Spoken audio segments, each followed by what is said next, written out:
This game is so good. Hello, hello. Let me know if I can help you with anything.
Body betrays your degeneracy.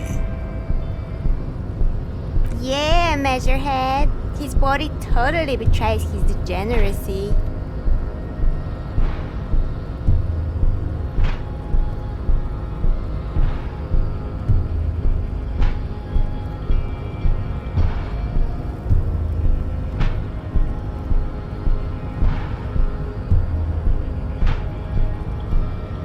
Are you admiring my morphophysiology? It must be frightening to stand in the shadow of this racial pinnacle. Be calm, Sandwich. You are not in danger because you are not a threat to me. What is this androgynous display of sexual maturity? Merely standing up makes you sweat profusely. Your breathing is erratic. Your own heartbeat in your ears grows frantic. Stop it! You are embarrassing yourself in front of this woman and your pedomorphic friend. This display of weakness may appeal to older women with a stronger maternal instinct, but it is a liability here on Battlefield Martinez. Jean-Luc, his body is betraying his degeneracy pretty hard. Maybe you can ask him to leave.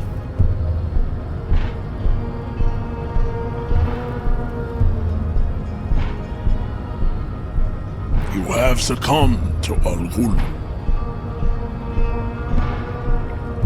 You reek of it. An invisible sword of Al-Ghul emerges from your throat. You cannot see it, but others can. It is making the woman in my company sick. It's not good. It's like a rat crawled into your stomach, got drunk and drowned. Yes, Al-Ghul. He means alcohol. Correct, my small skull servant. Al-Ghul is an ancient Ilmaran poison, a parasitic fungus that has colonized your race. It is a trick the desert pygmies played on you for humiliating them and stripping them of their land. Intentionally fermented drinks have existed for 10,000 years. This is a fabrication the alchemists of Yizot and Bashir and the Rolam Al-Ghul have fed your people. Go on believing in it, race loser. Why don't you have another drink? Your features are not yet congenitally deformed enough. Oh yeah, Measurehead.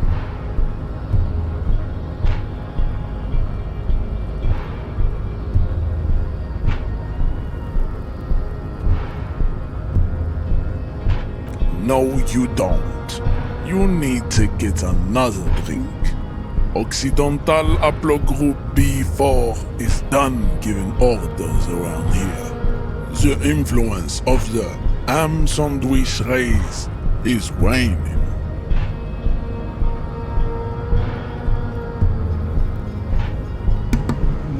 We do sort of look like ham sandwiches.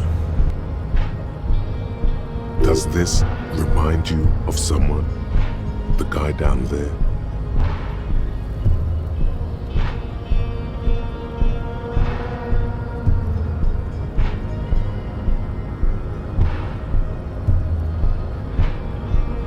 Look at my craniology.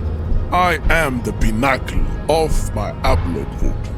The pink blob is a bad example, even of yours. It saddens me. You were once a noble and powerful race. You gave the world eugenics, electricity, and powerful weapons of war like missiles and aerostatic aircraft. You made great gains in metallurgy, race theory, and statecraft. You dominated lesser cultures, like the deformed Hemians and the inexplicably potato-obsessed Khoikos. But now your ascent to the genetic summit has halted. You are obsessed with sadness and with frivolous pop culture. You will be superseded. Isn't that right, babe? It is, baby, yeah. You know it. There is a button right behind him, just out of reach. It must be the one that opens the door to the harbor.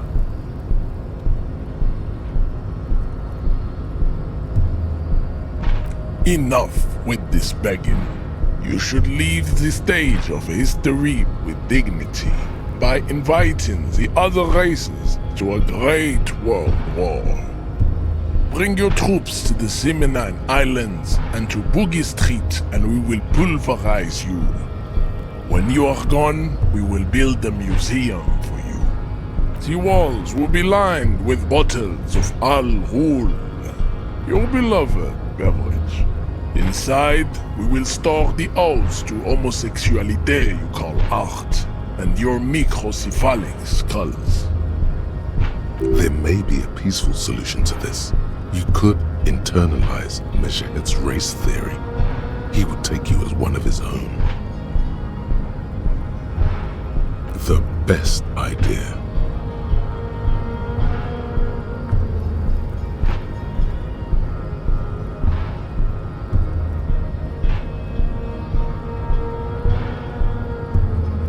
He does not so much as glance at the object.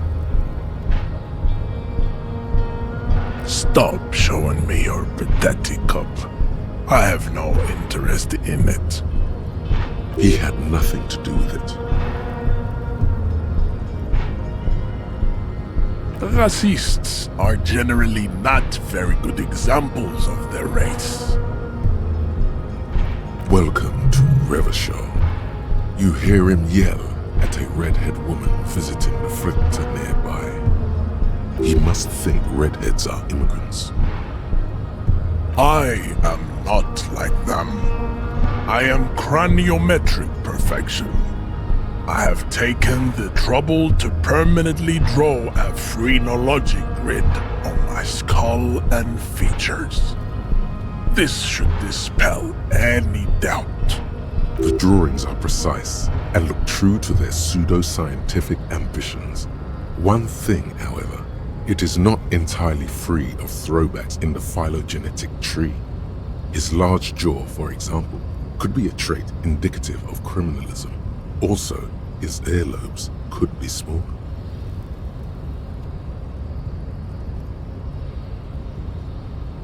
That atavistic stigmatum makes pussy say yes, plenty.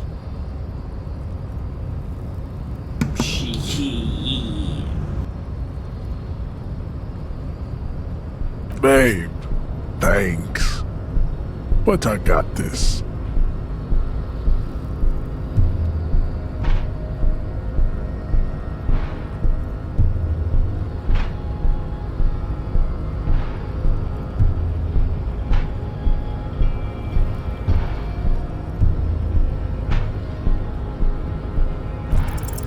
Ask what kind of races there are first. Classification is core to this stuff.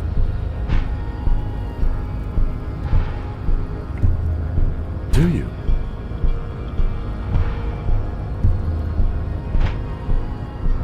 The lieutenant looks toward the harbor's electronic door, and then to you. He lets out an audible sigh. You are obviously a liberal, Sailorite. A polyculturalist. I can see it from your love of microtechnology and your sartorial choices. Do not deny your friend the truth you have denied yourself. There are 3 categories of race. Type A, the heroic races. Type B, the servile races. And the vile CF race cauldron of pederasty. Which one do you need education? Those are the Simonese, the Areopagite, and the Occidentals, excluding the Maun, of course. The Maun are riddled with eczema to the point where they find it impossible to smile. They are all lactose intolerant, a common result of inbreeding. A receding genetic pool has led the Maun on reprehensible street parades in Maun cities like Stadskanal and Vredefort, wearing wooden clogs on their feet and little green tassels on their hats. You know them by the names of their nation-states: the Oranese, the Gotwaldians, and the Königsteiners. My people simply call them Maun. Mahoon is a derogative term for first world people of Gotwaldian descent. They do not all have eczema. Also, people of Katla, like the Suru and the Uhu, are much more lactose intolerant. In some municipalities of Oranje, people do wear shoes made of wood to street parades. Green, orange, and even yellow tassels have also been seen on hats. The Maun are proof that you can have too much Occidental racial purity and tassel-centric culture. Inbreeding has led to a lactose-intolerant subrace whom no one can take seriously.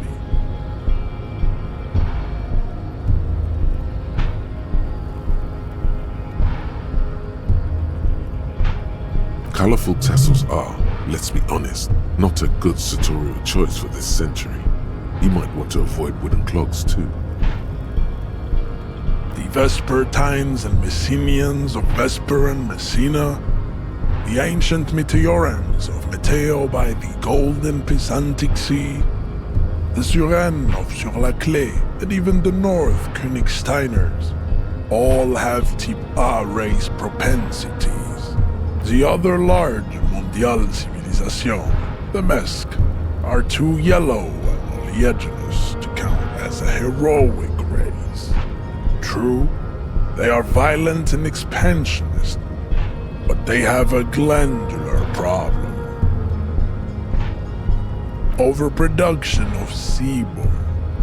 Sebum is leaking into their brains, making them listen to El Mariachi music and eat toxic minced meat-based food, which in turn only produces more sebum.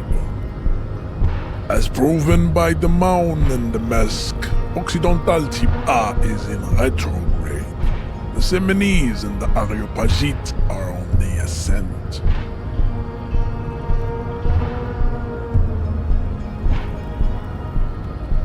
The indigenous people of this, the Insulindian archipelago, the Simonese inhabit the southern islands. I am Simonese, from the stock of Ulmruir on Ile de Fantôme. The Areopagites are the master race of the Ile Maran deserts. The Simonese are descendants of the Areopagites. We came here during a heroic migration from Ile Maran to Ansuland, thousands of years before the lactose-intolerant Mound Occidentals discovered this place. Wait, didn't Il Maran desert pygmies invent alcohol and get pillaged just a short while ago?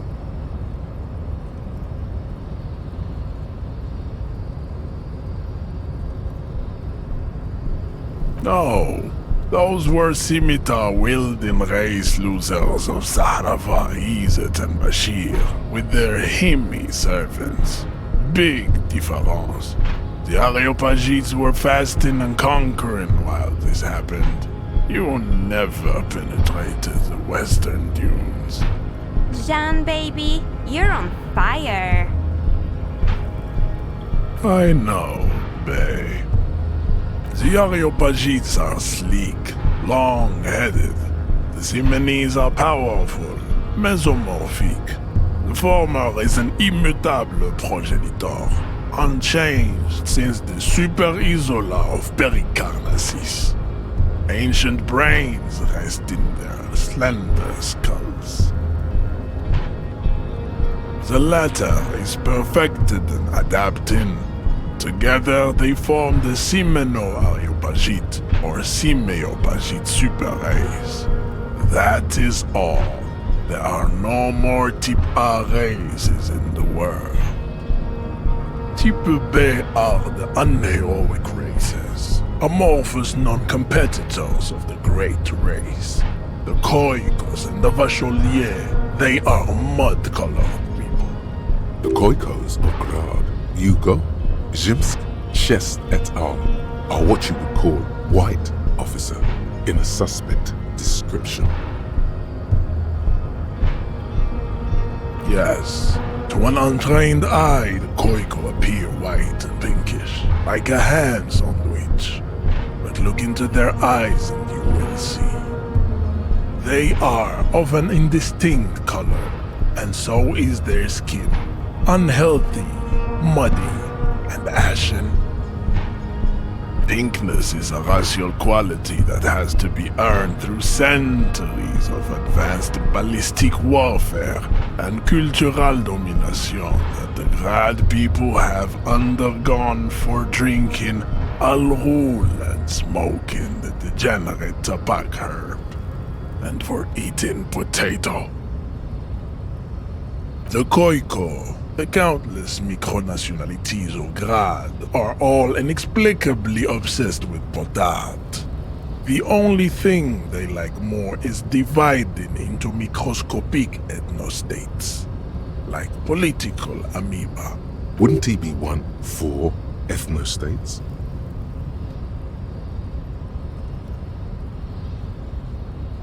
Democratic ethnostates are microscopic. They breed genetic mediocrity. The Semino-Areopagite superstate will cover the entire remaining planetary crust, uninterrupted, from Holy Semenine to the Boreal Plateau of Katla. Its leaders will be the genetic epitome of the Simonese and Areopagite stock, elected by nature. not the base inner spoilage called demos. The Revacholians, halfway between Type A and the Racial Cauldron. Two makes to know right from wrong. You tried your degenerate little revolution, which was the single greatest failure committed by humans in our 82,000-year history on this planet. Is it 82,000 years that we've been recording history? You have very little idea of what is happening, but that seems a little off.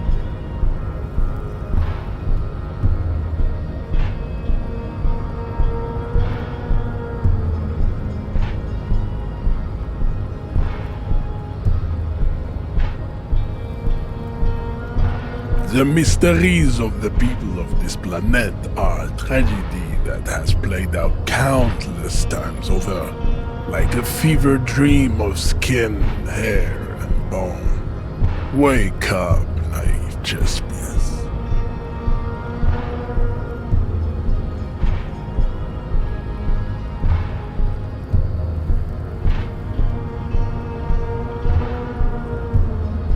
The revolution came to Ravachol from Grad, in Zaraz-ridden potato carts.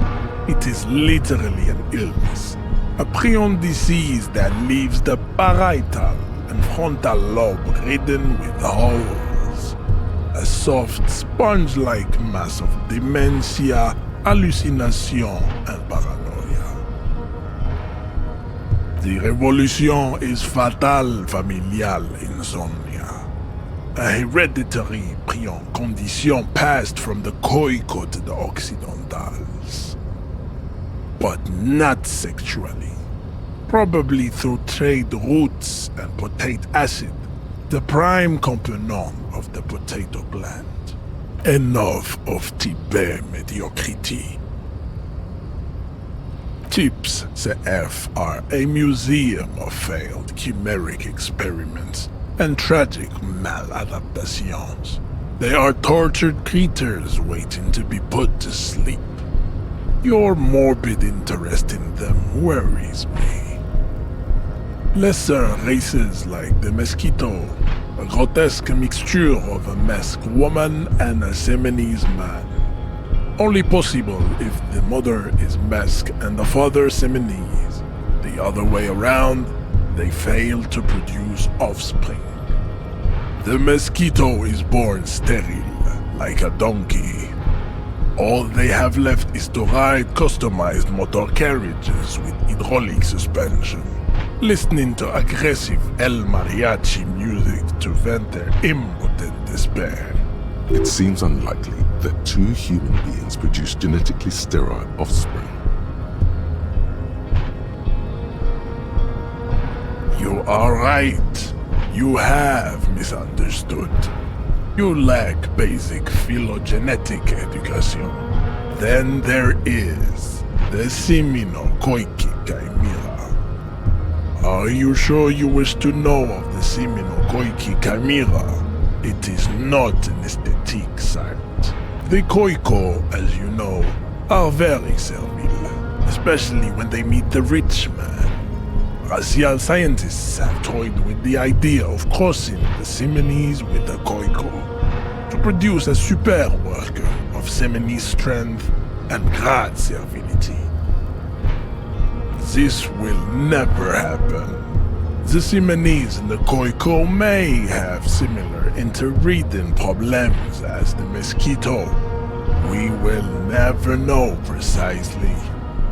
No Seminese man could maintain an erection in the suffocating potato stench of a Koiko woman, or Koika. But enough. It is cruel to entertain ourselves with the deformities of Type CF. Were there any able-bodied races you needed education on? You understand nothing. To solve the great race enigma, you have to first ask yourself, what is the race enigma? You have not even worded the mystery, let alone solved it. We will see. Access to the Union is important for our investigation, but there may be another way in, without becoming a race theoretician.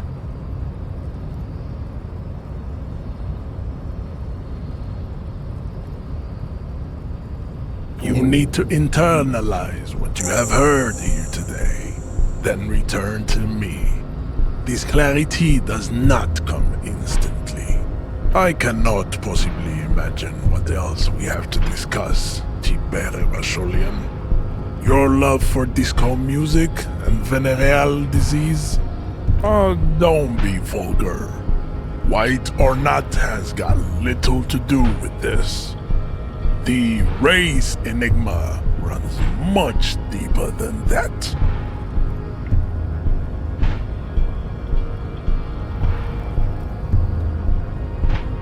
Mr. Clare is a man of vision and means. He has the will to confront polycultural capital, something your race, naivistic communists, never did. Also, to serve is noble. It takes discipline. Your petulant individualism has only contributed to your race failure. It is lax and moronic.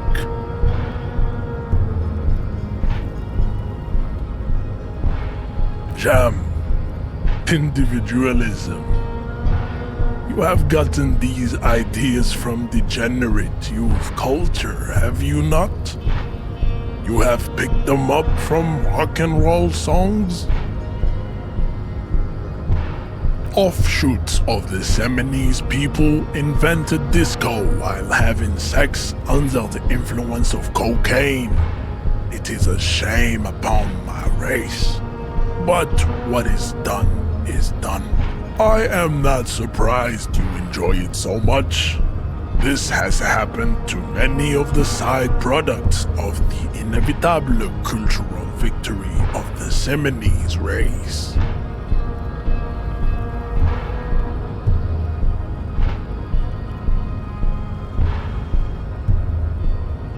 Measurehead stoically looks to the distance, in silence. I think this racist is better than the last, but the next racist will be the really good one. That will be the...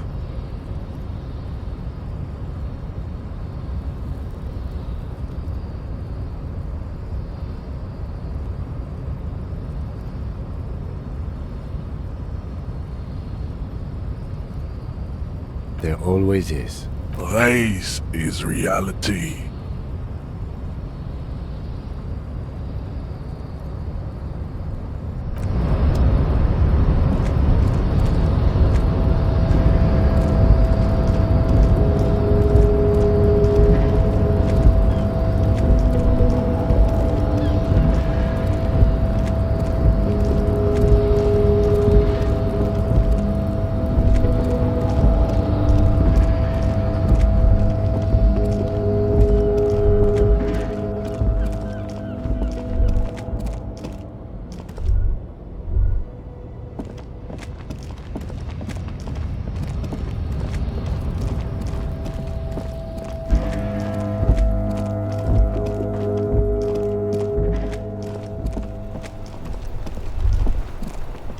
As you hold your ledger's clip under the headlamp, an iridescent hologram appears.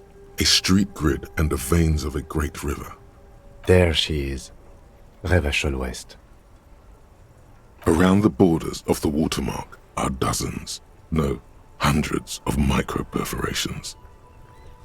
The rectangular watermark is overlaid with the logo of the RCM, and yet the major arteries of Revachol are all recognizable. They shimmer in the Kanema's headlights. Let me see. Right here.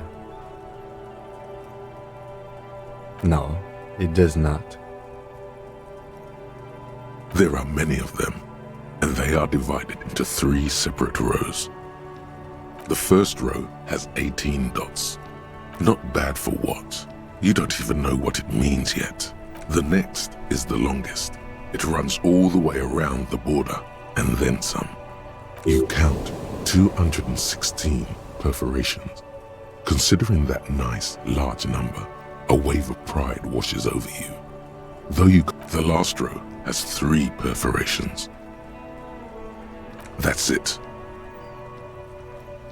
Those are perforations. They represent your record as an officer of the RCM. They are your statistics, as it were. I should have guessed you'd keep a record. Officers often do.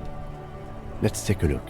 Alpha male officers who are proud of their numbers often do. It's meant. The first row represents your years of service. 18 years. Okay, not bad at all. What did you do before you volunteered?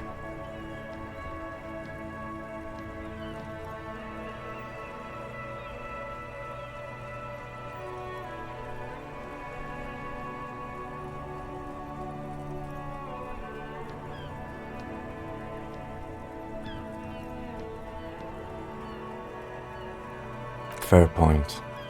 Let's move on, shall we? This next row, the one that wraps all the way around, is your number of closed cases. Closed is good. It means finished. Wow, more than 200. It's quite a lot, even for someone who's been on the force for nearly 2 decades. Usually, clearing more than 10 cases a year puts you in the 90th percentile of all RCM officers.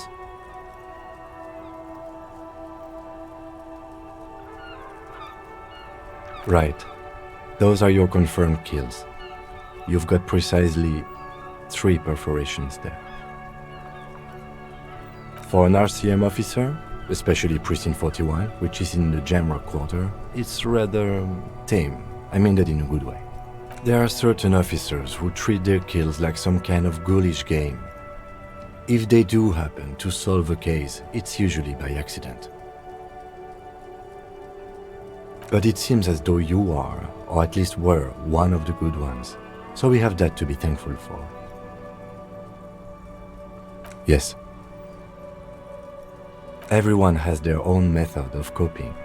Some more effective or self-destructive than others. Personally, I find it helps to keep up a few hobbies. Oh, this and that. Let's not get into it now. Why not gardening? You've already got the gloves.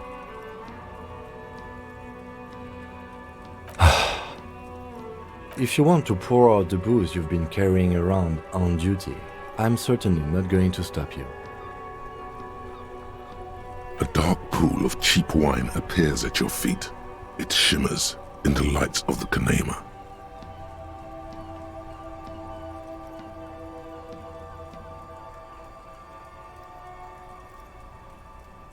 Neither am I. Are we done here? The lieutenant nods. Right. I'll go turn off the lights. You can now see your statistics on your journal page, to the right of the task description.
Inside, you see a set of steering levers, a radio. I have something here we could sell.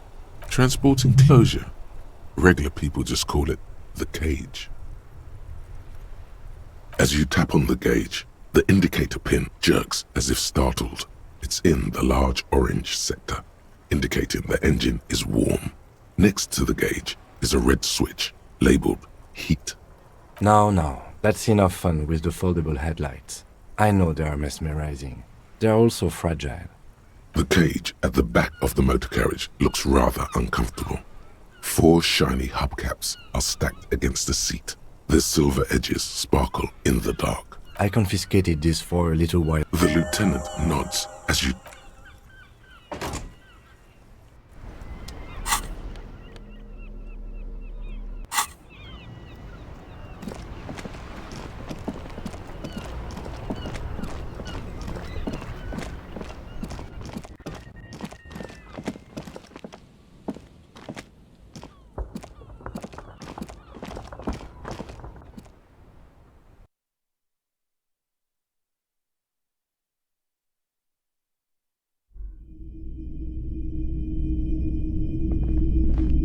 Hello. Let me know if I can help you with anything. Yes, we'd like to sell these hubcaps. Roy takes the hubcaps from the lieutenant and inspects them. The spinners appear iridescent in the dancing light of his pawn shop. Yes, these are very, very good. Did you defraud some foreign prince for them? Jump-a-mesque banger? No matter. I'll give you 200 real. No one was defrauded or jumped, I assure you. Of course, I meant no offense. 200 real for you, officer. Delightful doing business with you. Do come again. Thank you. Here's the 130 real you need for your bill. Do not waste it. The rest is for him, to compensate for the pain of being separated from his radiant spinners. Anything else you're thinking of selling? Another time, perhaps.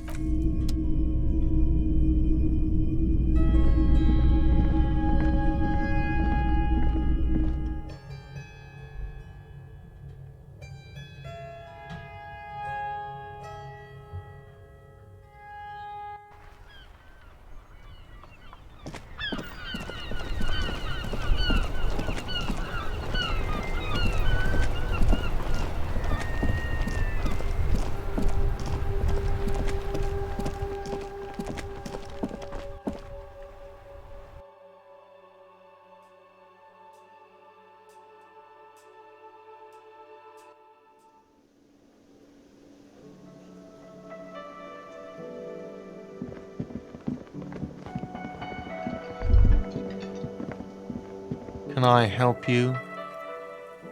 Another thing. Great. I love those.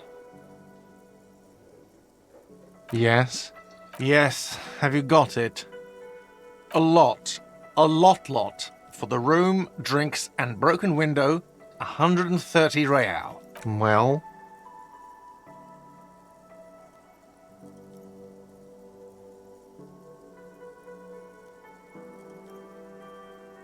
Great.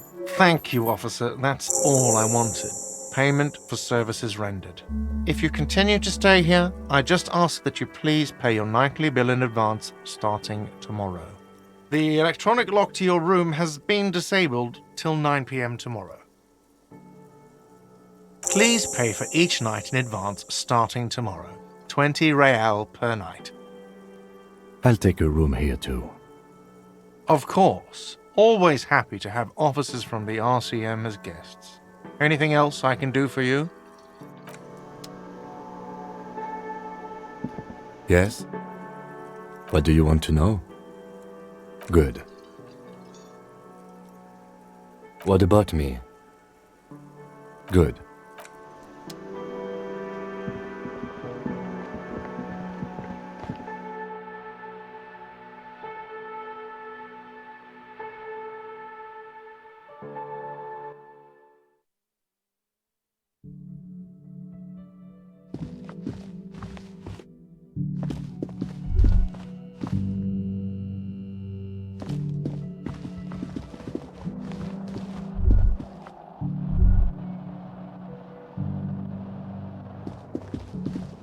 This is the door to the room you reach. Just a moment. You had some questions earlier, I believe. And besides, we should discuss our progress on the investigation. Let's go out to the balcony. Come on, it's 2 o'clock in the morning.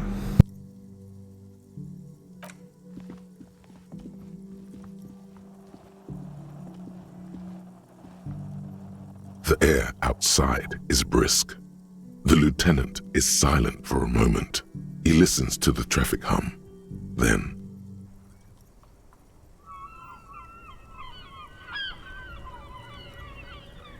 where shall we begin?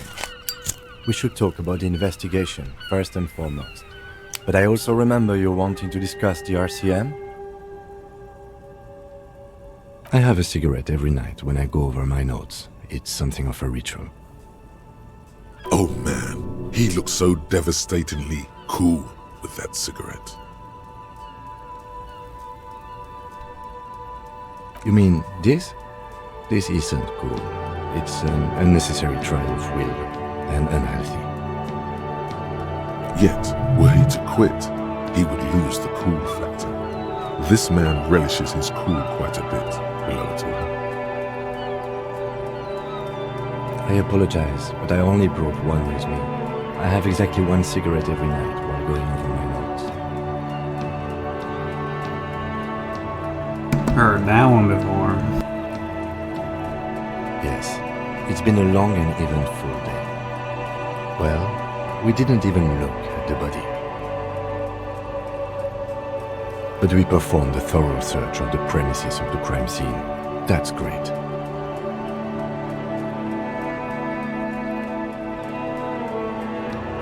It's not my job to evaluate your methodology, officer. I'm just going through the facts. As for the interviews, we weren't able to find the union leader, Everard Clare, much less interview him. So that's on the to-do list for tomorrow. We talked to Joyce Messier, but didn't get any information from her. I have a feeling Joyce knows how dangerous the situation really is. We have to get her to talk to us. If Kim is emphasizing something this much, it really must be important. Above all, though, today was exhausting. What's with all the running? You run a lot. Is that a standard Precinct 41 practice?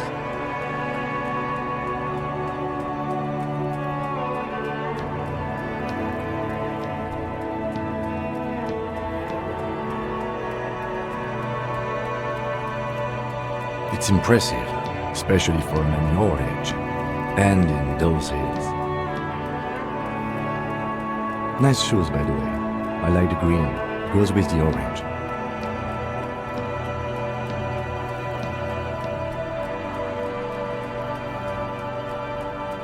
They're quite limited, actually. The power officers of the Ravachol Citizens Militia exercise most frequently is imposing fines of up to 1,000 real for offenses, in accordance with an interdepartmental schedule. The RCM's primary role is to ensure safety. We are not really supposed to play any part in the economic structure of Ravachol. Yes, although indirectly, as citizens can always request records from their local station. Officers of the RCM have been known to take bribes of less than the prescribed fine amount. It undermines trust in the RCM. We can arrest people, of course, but rather than bringing someone in directly, it's preferable to serve a station call slip. It prevents confusion and overcrowding. You can't. Those who don't show up become fugitives, though, and have fewer legal rights when they are eventually caught. It's about power projection. Thus far, they seem to mostly show up. As you may have gathered from the fact that we are expected to carry a record of our kills, like the one in the watermarks, we are permitted to use whatever force is necessary, and strongly admonished not to abuse that power. You have to supply compelling evidence for why it was necessary to use lethal force. In these cases, your partner is usually your witness. Not a good position to be in, by the way. Internal Affairs handles these cases thoroughly, by cross-examining you for inconsistencies. It is hard to cover for anyone, which is for the best. We don't convict. We arrest and send them to coalition government courts in Kourou and La Delta. The prosecution works off our testimonies and records, which is why it's paramount to keep them. Yes, the international community's mission in Ravachol. and the moral intern more broadly. The RCM was formed by the coalition government to restore order in the international zone after the revolution. So we did. Now we attempt to maintain that order. No more, no less. Or perhaps it is better to say we were allowed to form. It's a point of contention whether the citizens of Revachol or the coalition government founded the RCM.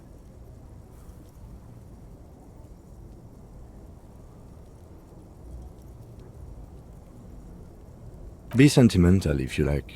Either way, the moral intern leases us the right to keep the peace in this city, and they will take it away if we misuse it. Or if they think you do. The Moralists International are the world's largest political organization. You know who they are. They have been running this place after the revolution failed.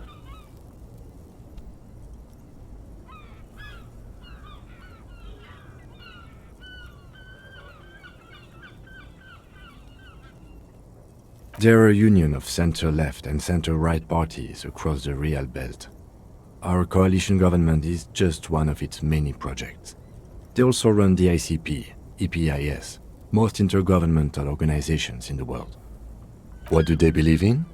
They are Dolorians. They believe they continue the humanist project set forth by Her Innocence Dolores Day 4 centuries ago. Others say they are just technocrats. Those others say they continue the humanist project set forth by Dolores Day. Interesting question. It's a blue forget-me-not. Their motto is love, compassion, self-discipline. I think you can gauge what they want you to think of them from that. Something kind and usual. Something almost self-explanatory. Something like the dark blue, serious color of the early night sky above. A historic figure? The author of the modern age? You will have to look elsewhere for opinions. The subject of humanism is too abstract for me.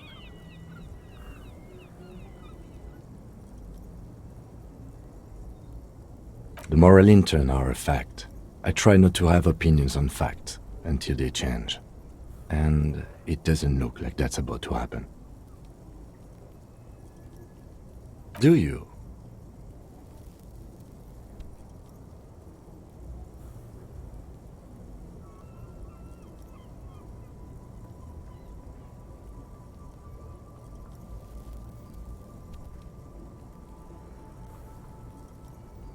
No, we are stooges of the world's biggest bourgeois organization, protecting the people of Revachol. That's the hand we were dealt. Without the MI, we would be common vigilantes.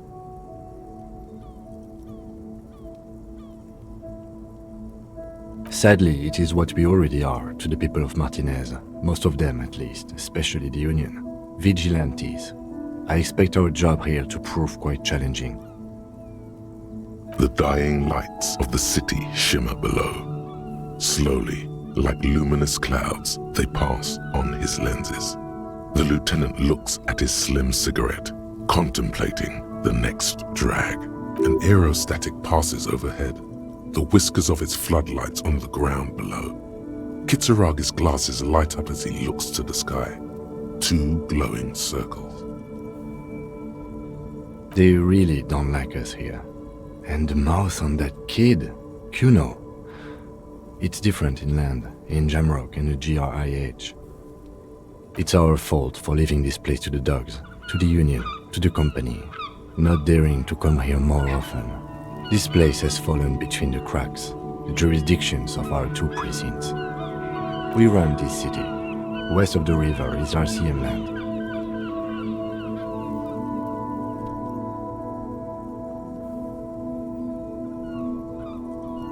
It's incredibly hard. Human beings are... But we are in control, and it's worth it. The organization works, our systems work. If they didn't, the city would disintegrate.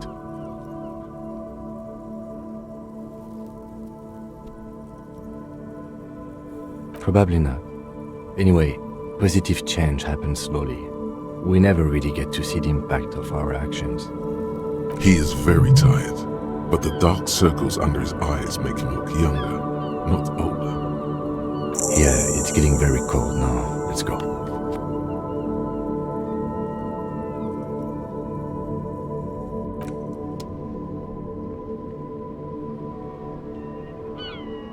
Yes?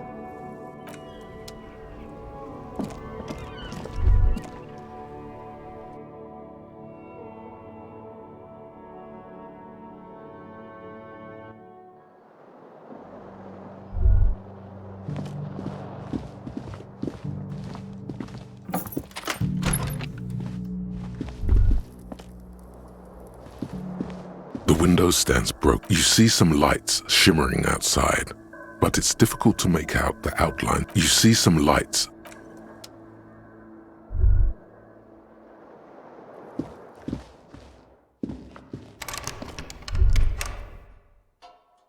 A mirror hangs on the bathroom wall.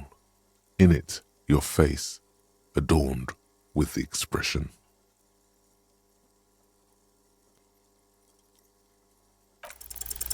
It belongs in the new, the third decade of the current century. Enough time had passed from the failure of the revolution that, for a fleeting moment, free market economy seemed like the ultimate, uncontested way of life for our species. Things were good. It was smooth sailing. People made gold and champagne-tinted interiors and facades to suit the times, calling this the new style. But more importantly, disco happened. Forget about ostentatious orchestrations. For Revachol, your city, that meant only one thing. Guillaume le Million. If it doesn't rhyme, you're not pronouncing it right. Out of the dazzling swirl of disco music, in an open-air boîte de nuit, somewhere in Revachol West, Guillaume's blonde mane appeared on the screen.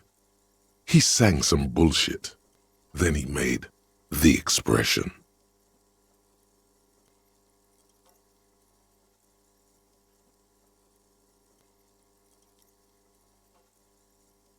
Everyone loved it. Maybe you thought some of the stardust would rub off on you. Maybe it did. Either way, it's all gone now. Only the grimace remains. The click is used to spur on a horse. It also features heavily in Guillaume le Million's regional mega hit, Don't Worry, Your Pretty Little Head. Sometimes you like to add finger pistols to the mix, because, unlike Guillaume le Million, you are a police officer. It's your nifty little way to say, I'm armed and dangerous. There is a vast ocean of time between right now and the expression. Looking good on you, or anyone. 2 decades, if the calendar is to be trusted. Humanity has run aground in that time. It's a different world now. The expression is a relic.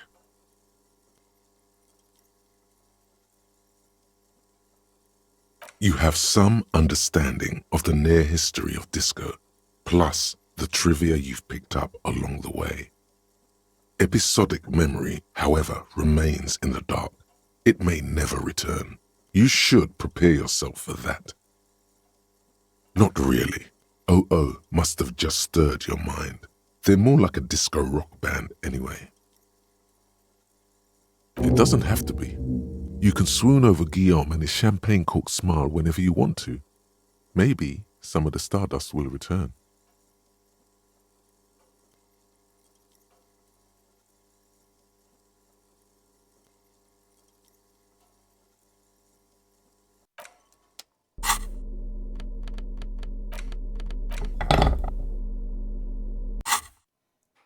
A mirror hangs on the bathroom wall. In it, your face, adorned with the expression. The faucet is quite terribly mangled, but you just might be able to twist its parts into place. You handle the chain cutters deftly, applying just enough pressure. The faucet regains a recognizable shape. The steam stops. Told you that you needed those chain cutters. Everything is connected. Everything has a purpose. The mirror begins to clear slowly without you having to wipe it.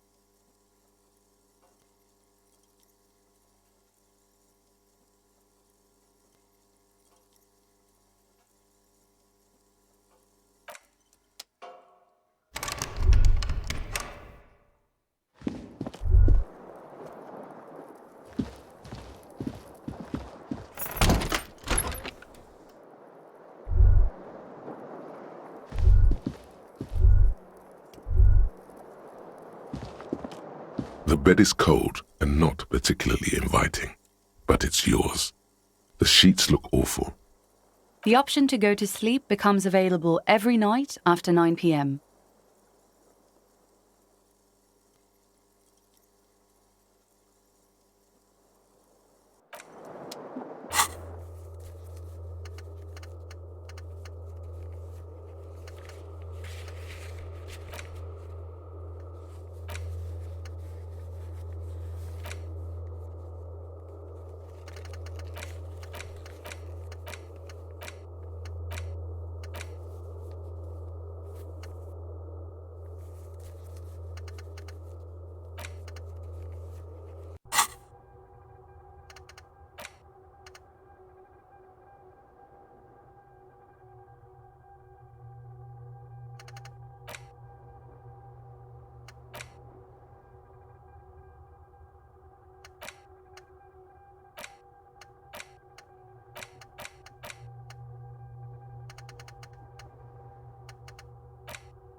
bed is cold.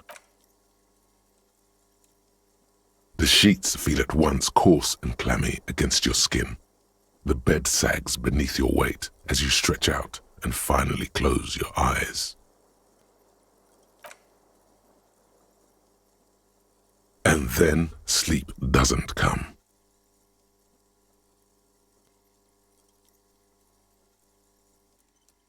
And then sleep doesn't come. Obviously, you're in bed with your eyes closed, but it's not. Maybe it's the bed's fault. Its synthetic filling has separated into hard lumps. The pillowcase smells oddly. Smells of alcohol and sweat and grease. It barely covers your toes, stretching over your soft belly. This is your body here, intimate and warm, breathing. A bit tense in the muscles. Relax. It's a little better. Colors, scenes, and half-formed phrases still litter your mind. Part of you is still trying to solve the case, isn't it? Something to do with, what was it that the lieutenant said? Union? And it's gone again. Your thoughts lost between the slowing brain waves.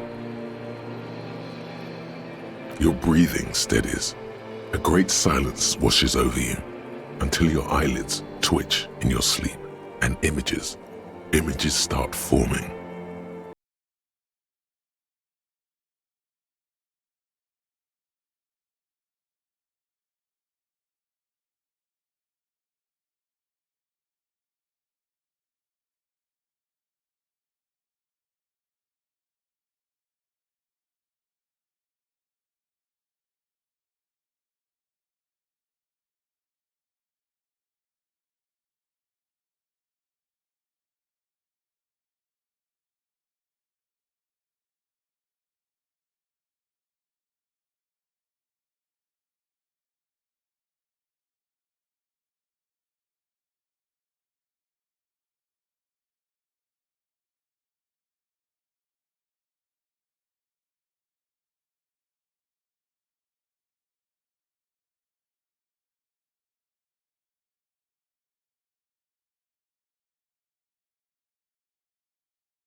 Do you remember your wife's hand on your face?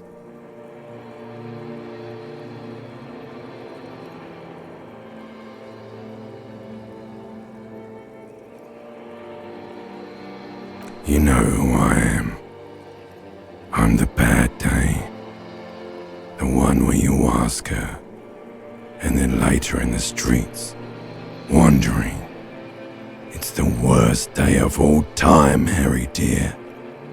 And it's coming. She will hear about it on the phone. Reality will turn into a grotesque nightmare. This will be the last thing you did to her. Tell me, do you remember the love of your life? Do you remember the warmth of her thighs, between her legs and in her mouth? Oh no, funky baby, you stayed. It was the rest of it that left. Or you just stood there, with one hand on the bottle and the other on your dick, watching it go. Tell me, where are your friends? Human beings have friends, Harry boy. Where the hell are yours? No, it's gone. 3 times gone and never coming back. You failed. You failed me. You failed Elysium. Everything. The pale and the Isolus. On the surface. The outer magnetosphere. Burning, furious truth. 8,000 years of written history. You really dropped the ball, Harry. 4.6 billion people. And you failed every single one of them. You really fucked up. No, you haven't. You're just sleep talking. And the act is wearing thin, too. The spots on the disco ball fade around you. You'll be back in those cold snakeskins in no time, sweating up the bed. Stinky boy. You're not coming back from shit, thrashing around in that high conductivity state of yours, bumping into things and acting like a clown. Who are you kidding? You're trying to what? I can't hear you. This is just a word dream now. Jumbled up garbage. The pictures are gone. The bed rises to meet you. A thin, sleep-like state. More glass than velvet, grinding in your head. So something is wrong. Sleep shouldn't be this bad, this dry, this unnourishing. There's something wrong with your thoughts. Some kind of new type of hangover. Oh yes, party boy, and it's worse than the one before. Just think of the shit you saw. Here it comes too. So soon already. A silent alarm goes off in your head like clockwork. Barely let you sleep at all. Time to get those clothes on, Harry. Time to go to work in the shit factory.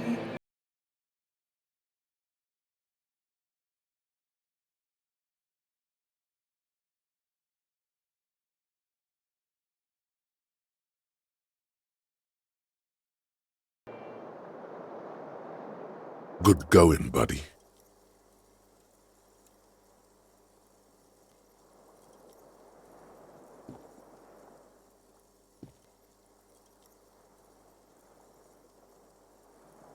Really? Because you feel even worse this morning than you did last night. You mean, why are you so tired? Too tired and down to even think? It is worrying, isn't it? You can't be a detective like this. Detectives need to be able to think. That's not really true. Your heart has finally pumped all the speed out of your system, Buster. Time to get some more. You're too weak to say no now. Waking up is the worst part. Maybe somewhere down the line you could decline. Speed is a potent central nervous system stimulant. It kept you propped up all day yesterday, despite your debilitating hangover. How else did you think you even got up from this floor? It's power, man. It's professionalism. It makes you feel like you're young again and ready to detect, ready to go to war against the world.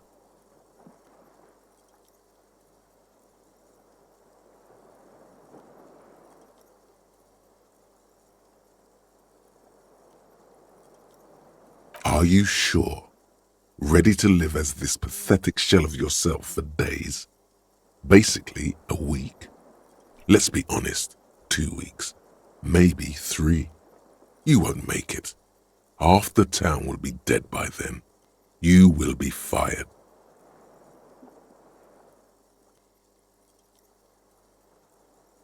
Suit yourself, slow, sad shellman. See how you do without your spark. The bed is still cold from... A mirror hangs on the bathroom wall. It's barely covered in steam anymore. It's your face in the mirror, adorned with the...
door is closed. There is no answer. You hear the shower being turned on. Somewhere inside, still no answer. This door can only be opened with a...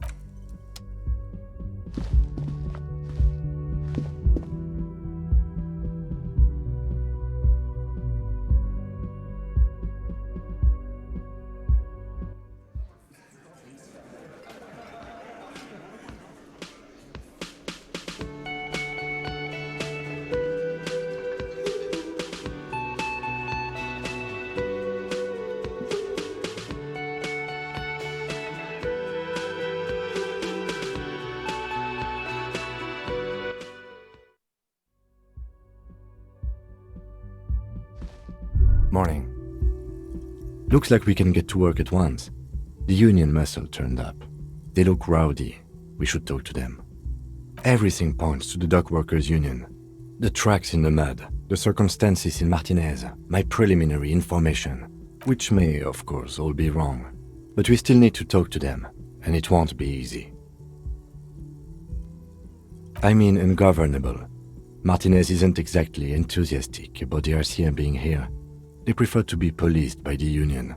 These men here, men who drink beer for breakfast, there's talk of an armed wing of the union called the Hardy Boys, who are responsible for said policing. I think it's them. I completely forgot. Sorry, I had a rough night's sleep.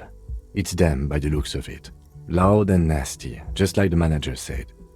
One loose thread less to worry about, and one big problem to replace it.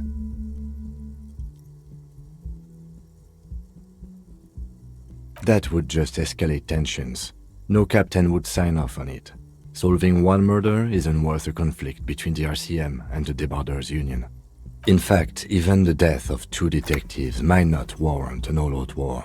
So let's keep a cool head, okay? One more thing before we do.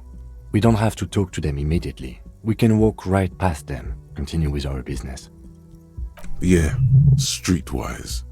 Zoom right past. Do it on your own terms. But aren't you curious to know what they have to say about the murder?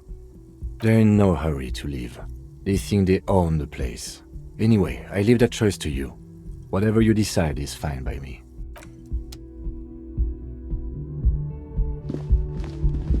The door is closed. Still nothing.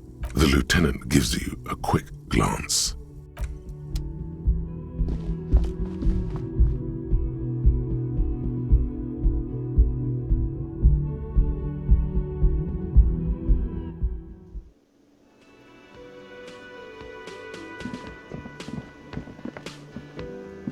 Can I help you? Got the 20 real? Then why are you wasting my time? Another thing. Great. Yes? Just a moment. She's agitated, judging from the way she keeps pulling at the frayed edge of her blanket. And there's no public phones nearby? The closest phone booth is down the coast. Sorry for the inconvenience, ma'am. It's fine, I understand. Thank you anyway. I'm glad to see you again, dear.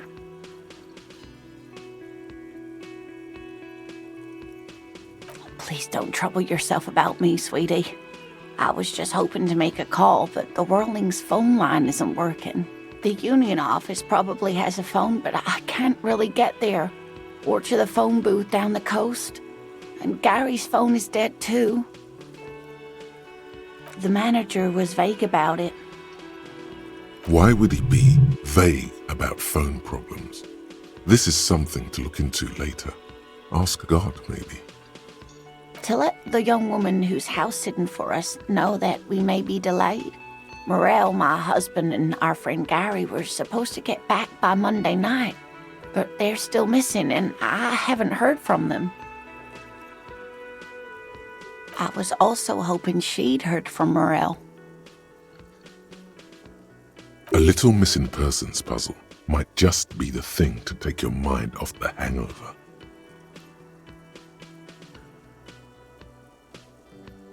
That's just it. This isn't like him at all. He always plans his expeditions so carefully. But you have more important things to worry about. More important than a missing expedition? I don't know. Expeditions often lead to something interesting.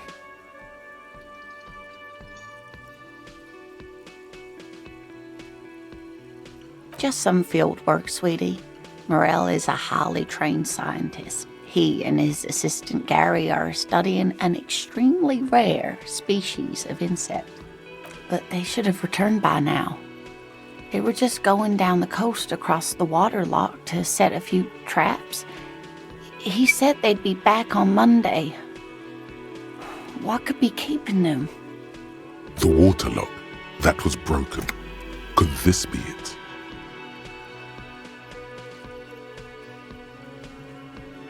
Oh, sweetie, it's nothing like that. Gary's as loyal as they come. I trust him with my husband's life any day. Oh my, what happened to the waterlock? Well, whatever the cause, I'm thankful to both of you. You've spared me another sleepless night. You're welcome, ma'am. I hate to ask, but if your investigation takes you to the other side of the coast, please do keep an eye out for my husband. Yes, some left-field scientific research is exactly what you need right now. Funk up that vanilla murder investigation. And if you see him, let him know Lena is waiting for him here at the Whirling. He gets so tangled up in his work that he may not know the waterlock's been repaired, and it's cold out there. Oh, you're such a dear. Thank you, sweetie. Oh, yes. A zoologist. A cryptozoologist, to be more precise. It's a pseudoscience that attempts to legitimize research into mythological beasts and urban legends. That's one opinion, yes. And people are entitled to their opinions. She's used to playing off such insults casually, but they still affect her. My apologies, ma'am. I did not mean to undermine your hobby. It's not a hobby, dear. It's a subfield of zoology, one specializing in animal species that are so exceedingly rare that many assume them to be extinct or even fictitious. Searching for such species called cryptids is difficult and often thankless, and frankly, many scientists are too lazy to do it. Universities these days are rarely interested in supporting real research.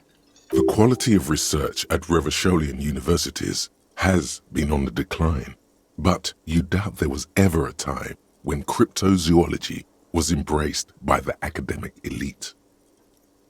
Oh dear, I'm not sure where to begin. Well, his expression is slightly grumpy, but his eyes are always bright and curious, like a small boy's. And his palms are quite coarse from all the field work, but he's quite gentle. You can't go around Revachol feeling grown men's hands. If you want to find her husband, you'll need more concrete information. Oh, well, he's a bit shorter than you, but with a larger frame, and he has longish white hair, usually a bit uncombed, you might say wild even. The lieutenant pulls out his notebook and begins jotting down the woman's description. One other thing, he'll likely have all kinds of field gear on him, even if he's not out in the reeds, just in case. We'll be celebrating our 16th anniversary this autumn.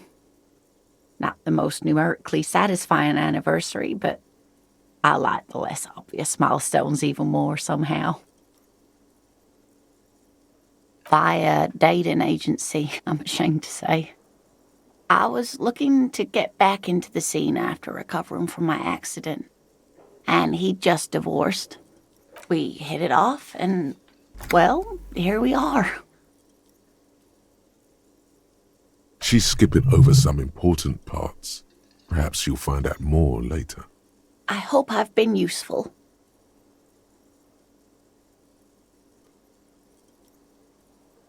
Oh, sweetie, it's fascinating. But I shouldn't bore you with entomological minutiae. The lieutenant gives you a sideways glance. Well, it's a phasmid, technically, but... Ah yes, Phasmatodia, a diverse group of insects whose bodies resemble twigs, leaves, that sort of thing. Ghost insects, colloquially. Where other phasmids imitate sticks or leaves, this one's a living reed. It disguises itself among the reeds here on the Insulindian coast. Hence its name, the Insulindian phasmid. Perhaps you'll end up co-discovering the phasmid with us, officers. I knew it. We're gonna be chasing made-up insects with cryptozoologists. It's not made up, officer. I can assure you. It's simply elusive, so much so that most establishment zoologists doubt it exists at all. Well, some teenagers making out in the reeds saw one. They didn't know what it was, of course, but there was a brief article in a local newspaper about their encounter with a ghost insect that looks like the reeds. Gary sent us the clipping. Of course, most phasmid sightings turn out to be false alarms, but their description matched the Insulindian phasmid perfectly, and they didn't even know what they were looking at. Enthusiasm has wiped the worry from her face. Her eyes sparkle behind her glasses. I suppose I have something of a personal connection to the Insulindian phasmid. All scientists have their little hobby horses. Not at all. Why else would it hide itself so carefully? Oh, I doubt it. No one gets into cryptozoology for the money, sweetie. Yes, it can blend in almost perfectly among the reeds. It's how it's stayed hidden all these years, centuries even. Oh dear, I'm afraid I'm not explaining this very well. It is very special. Morel can explain it all much better. I wish you could hear him describe it. Then you'd understand, I'm sure. Wow, so someone's been a little boring. Yes, my standard liege. Someone's seen all sorts of wild ideas pop off and thought, I'll take the boring one. The regular, please. The brown.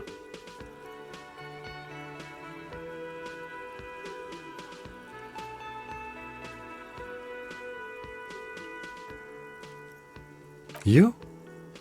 I wouldn't worry about that. See? You're so regular and vinyl brown, he doesn't even want to talk to you about it.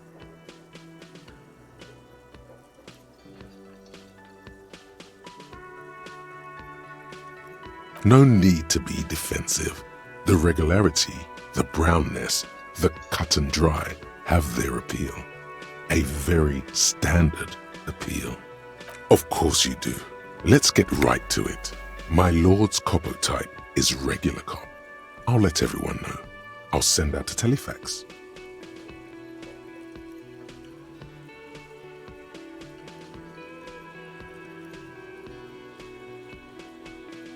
Yes, the type of cop you are, sire. Think of it as a caste, a class even, a nation of regular law officials that you belong to. It comes, of course, with the usual benefits.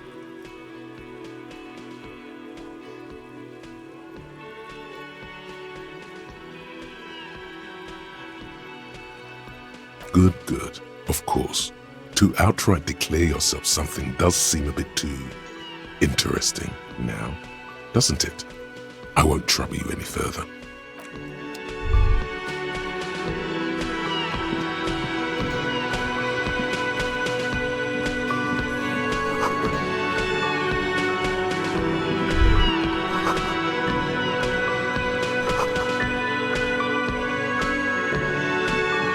A thin man is smoking below an exhaust hood, occasionally sipping from his mug.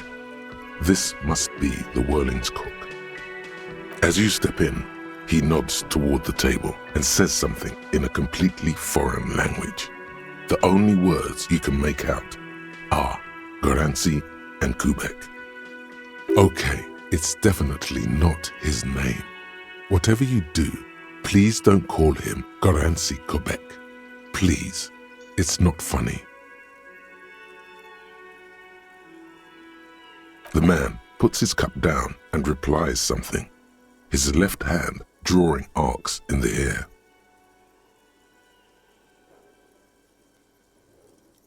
He smiles and bangs his ladle against each of his pots in turn. It's almost like music, especially with the sounds of assorted dishes boiling and simmering on the stove. Speak Revacholian?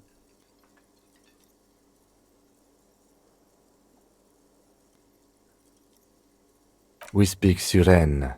There is no such thing as the Revacholian language.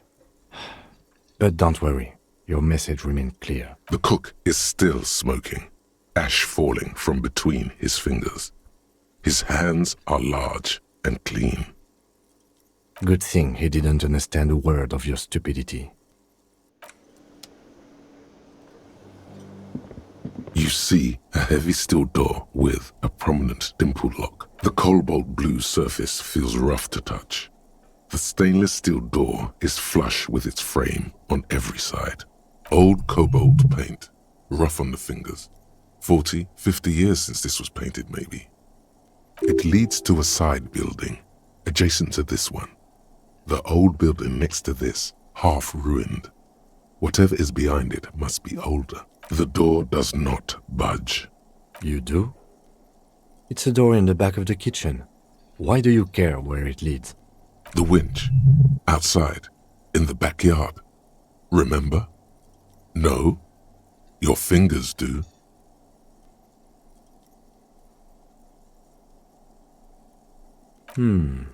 Well, if there was a winch, I suppose we could look into it.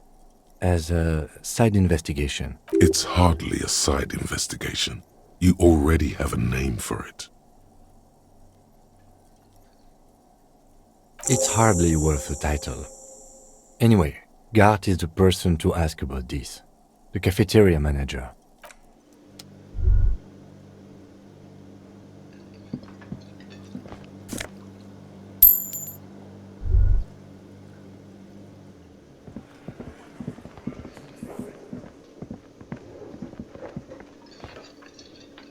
Can I help you?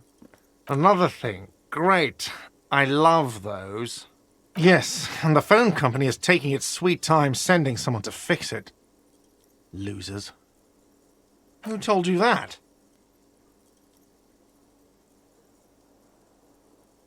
Fine, yeah, it looked like someone had messed with the wiring. It was shortly after the hanging, but I don't know if it's at all related.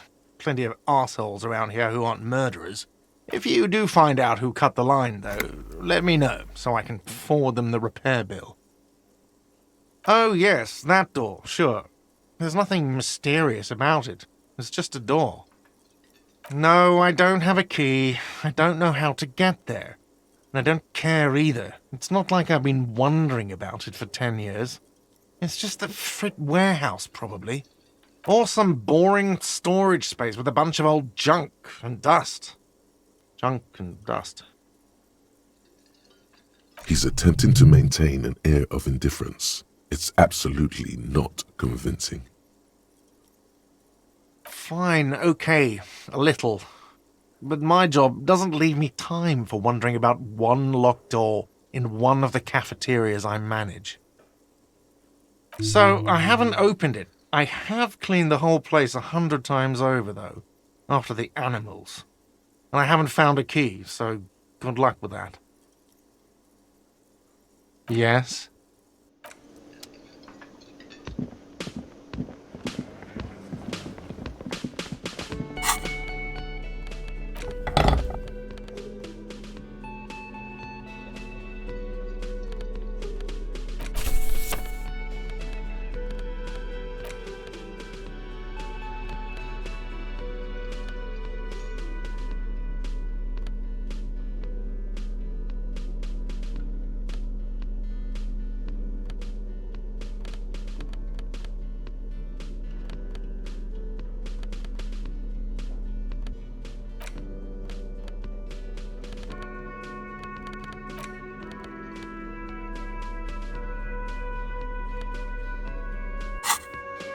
You see a heavy steel door where the door does not. You see a heavy.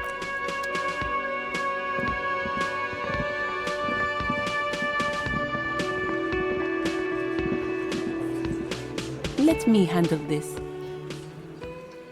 Detective Disorientated, are you still wondering where you are? This is Martinez, in case you've forgotten. I advise you not to overstay your welcome. Her entire character has shifted. This young woman is cold as ice.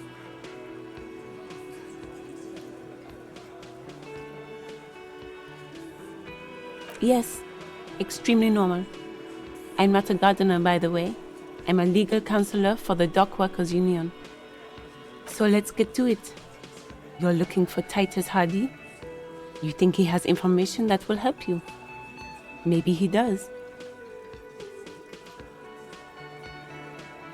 That's Titus. Talk to him. But know this. I'll be keeping an eye on you. No strong arming. Nothing official. The District of Martinez does not recognize your authority to make arrests. It doesn't matter if you recognize our authority. We will make an arrest if we have to. She says nothing. Her glare speaks for her. What you want is of no significance, officer. Like I already told you, I'm a legal counselor. Do you have hearing problems? What are we going to do to you? The union isn't going to do anything to you.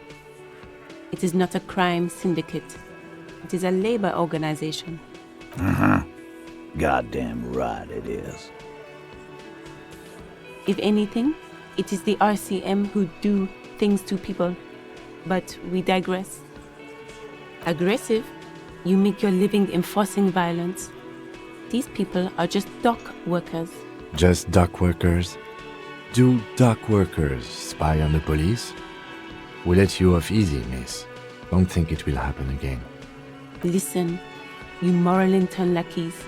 You're a mob, enforcing the unlawful privatization of Revachol. 20 fat men in the Occident are stealing it all, and you're their bodyguards. Fuck yeah. So ask what you came to ask, or get back to your commanders.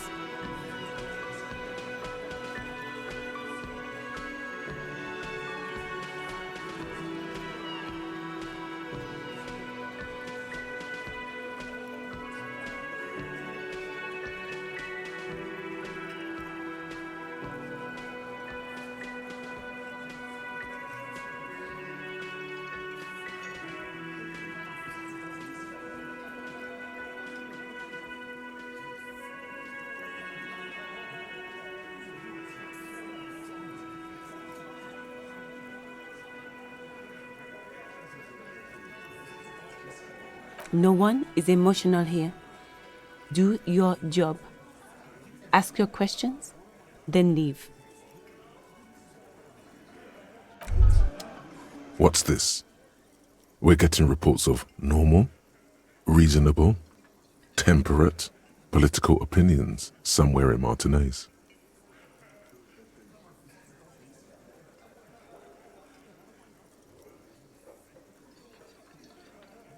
It's also about that, but it's also more. Perhaps it's the hangover. Perhaps it's a temporary surge of serotonin, but something tells you it's time to become a citizen of the kingdom of conscience. It is not a place. It is a moment in time that can only arise in the right circumstances. In all of human history, it's only been achieved a handful of times. Incrementally. History's greatest catastrophes have been brought about by people trying to make the world a better place. Too quickly. That's the genius of Dolores Day. She recognized that progress is meaningless if its gains are lost because of instability. Real, lasting change can only come about gradually, increment by increment. Tisk tisk. Just because you live in the present doesn't mean you have the right to place your needs above the needs of the future. You may never live to see the kingdom of conscience. Your children may not. Even your grandchildren might not. But that's no excuse not to keep working. What rationality? What sang-froid?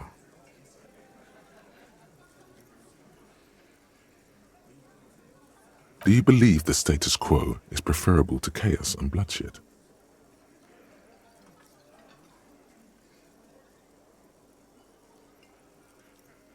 There you have it. Sometimes holding the line is progress.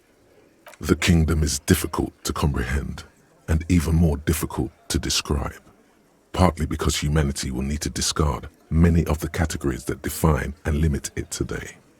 The kingdom of conscience is post-capitalist, post-national. It's also post-industrial, post-ideological, and even post-sexual.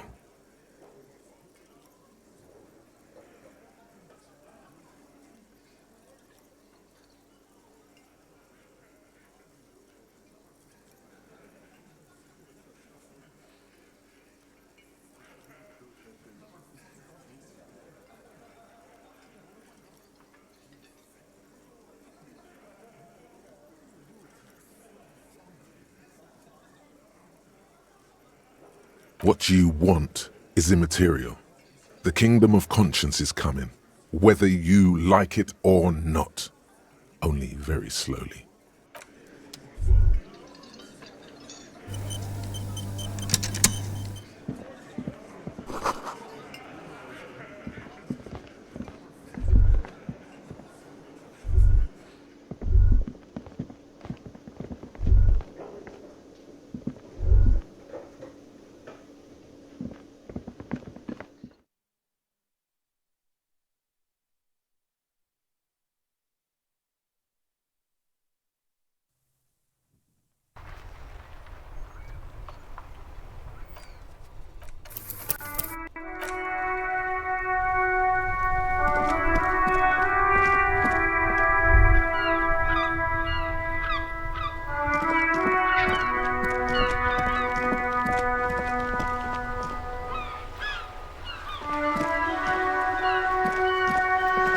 Vigilance officer, what can this old carabiner do for you?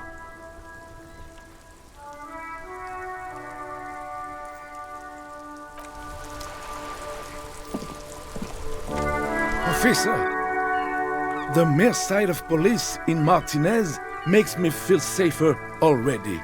How can I help you?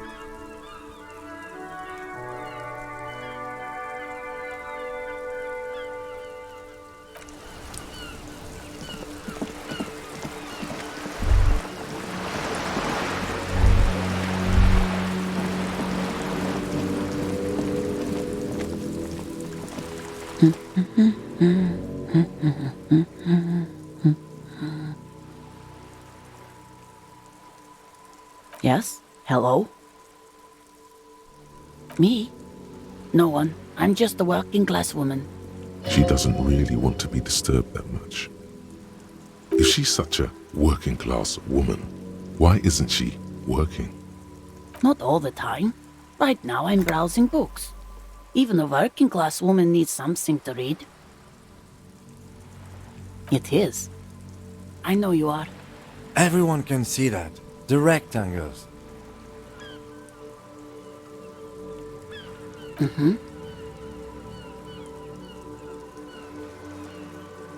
What with? What with? A lot of things. For example, people tend to go missing. My husband? No, he's not.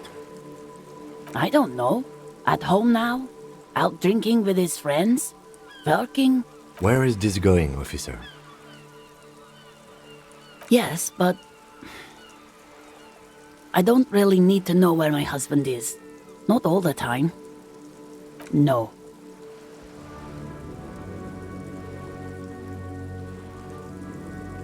Of course he's not. It's not like he's a pocket watch. I wouldn't just lose him. It's got to be something else then. Why else would you be asking her if it wasn't? Her hands move over the book covers. The tips of her fingers look rough, stained with yellow. It seems like she has spent a lot of time at work, smoking. I don't mean to disrespect, sir, but you are being a bit of a cockatoo here. For what it's worth, I agree. But cockatoos can't be stopped when they get ladies. It's better to indulge him at this point. I don't even have a cockatoo. And guess what? It's a trap. Never ever say what. Great.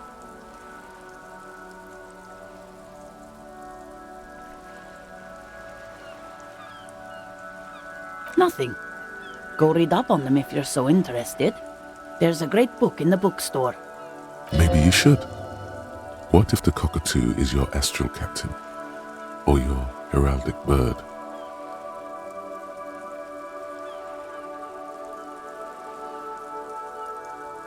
Wonderful. The store is open.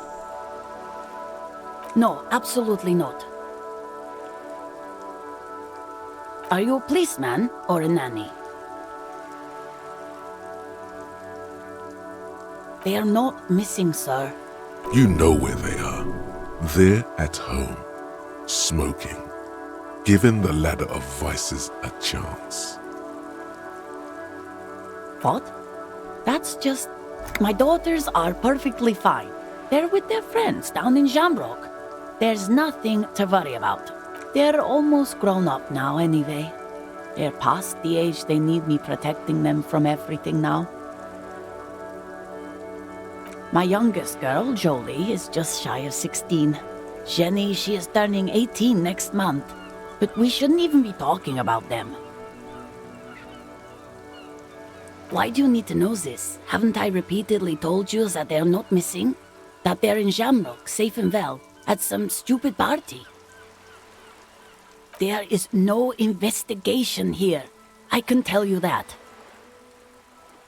Okay, it must be asked then. What are you doing here? Why are you pursuing this? Is it a hunch? Her hands move over the book cup. The woman before...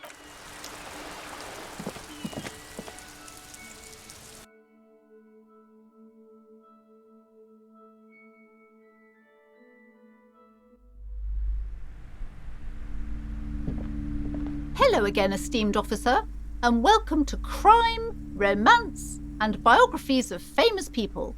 A book about cockatoos? There should be one upstairs, right next to the shelf of biographies.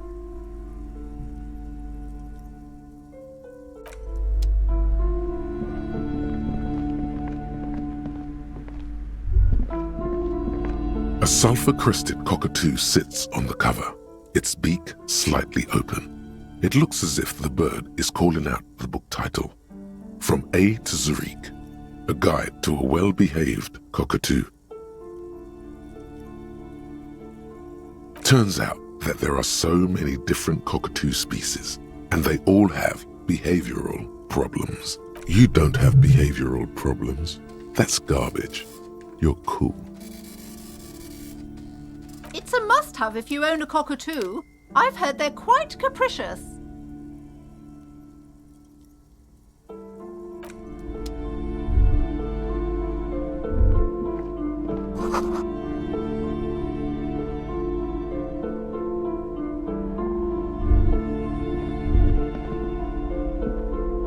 Shelves full of bio...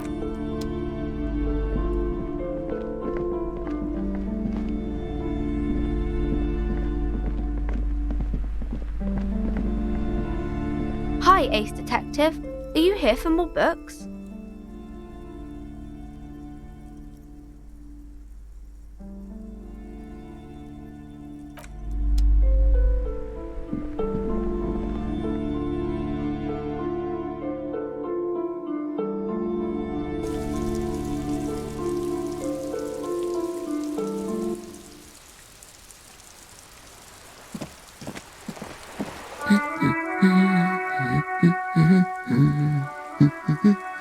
The woman before you.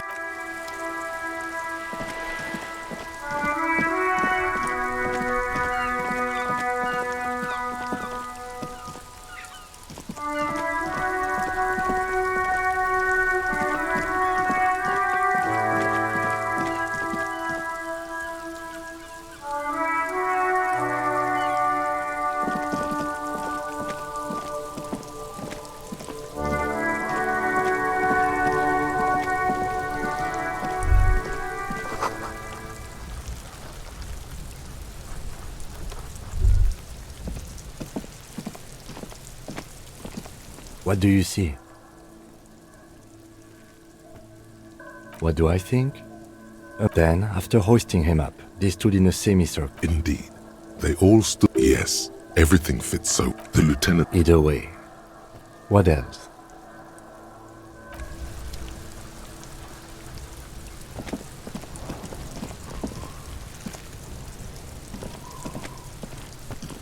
Fuck does Kuno care?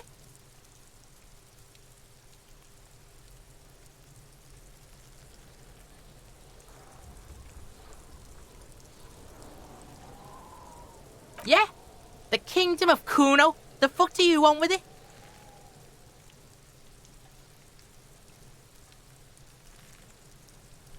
That's just some shit roofing gimps left behind, lazy dinks. He's hiding something. Pig, if Kuno was hiding something, it would be hidden. But it is not hidden, is it, sire? You picked up on it. You should examine the pile of roofing material again. Look at that fucking shit! You're trying to get Kuno killed! Fuck does Kuno know? Kuno's not a fucking acrobat. The lieutenant takes a quick note in his notebook. It's a trap, Kuno! Don't climb it, Kuno! Yeah, Kuno doesn't know shit about that. That shit is beneath Kuno.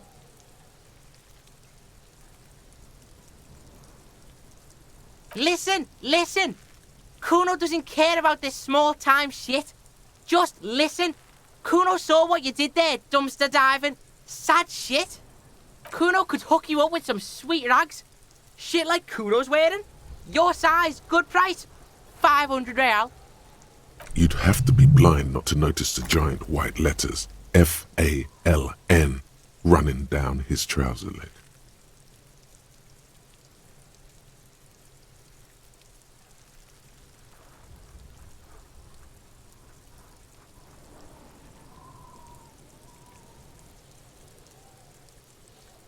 Whatever.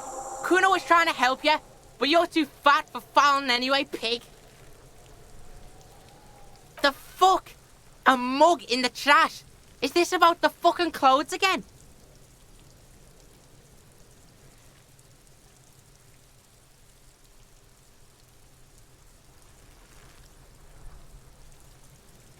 Yeah, Kuno sees where this is going. Kuno's got that fast brain. You saying you picked it after the mug fucker? 'Cause he's the clothes fucker? I can't hear you, Kuno! Speak louder, Kuno!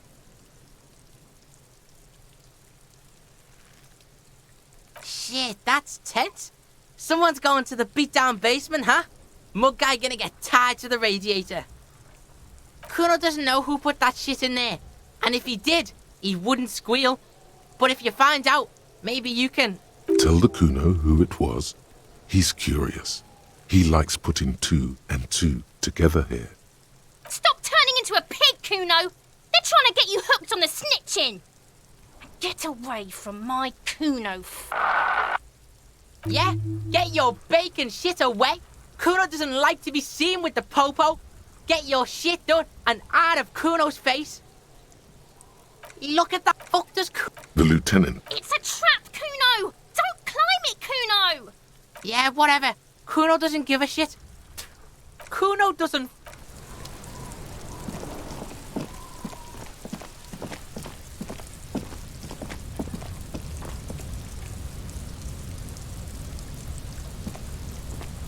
An inconspicuous pile of the roofing material because there's a secret door hidden behind the panels of eternite. That's why they're too orderly. There it is. You see a shabby little door.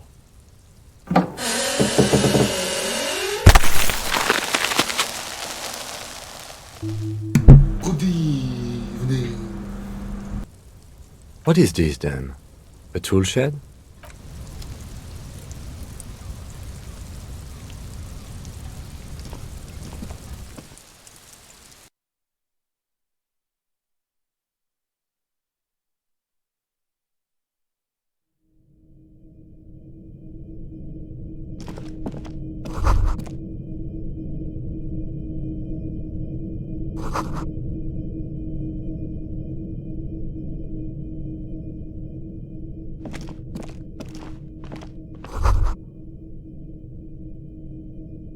still my beating heart. It's amphetamine, sweet amphetamine. The lieutenant isn't studying the powder in the mirror. He's studying you. There's a good vague way to ask where he stands on drug use. Professionally, I mean.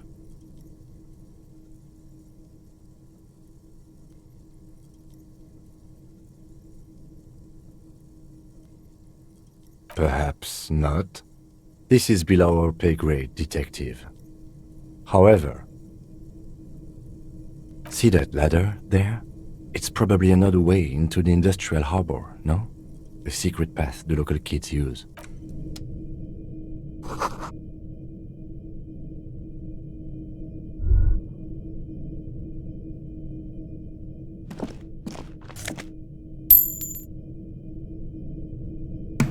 Rich.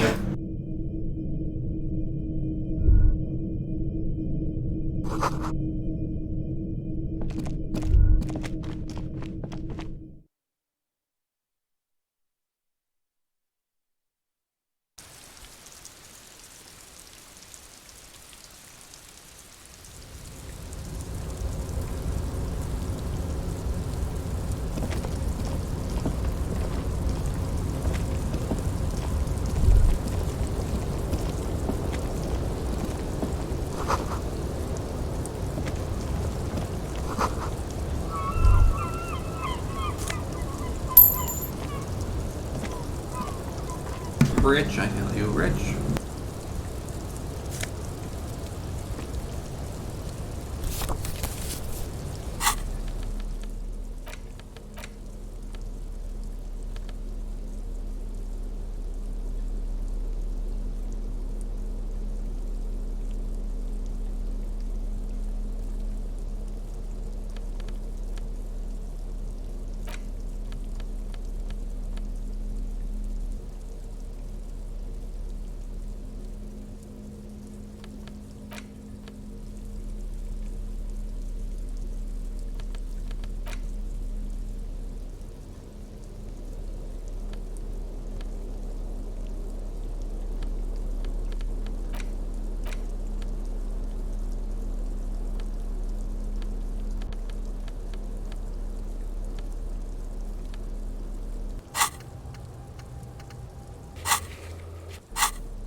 Yes?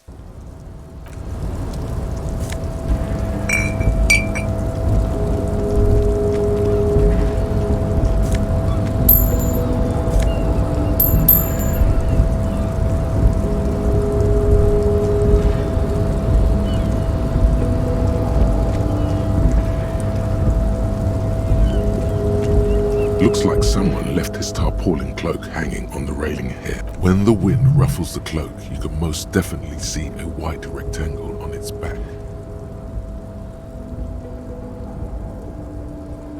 Yes, it's probably yours. It bears the RCM insignia, and you have a habit of being careless with your equipment.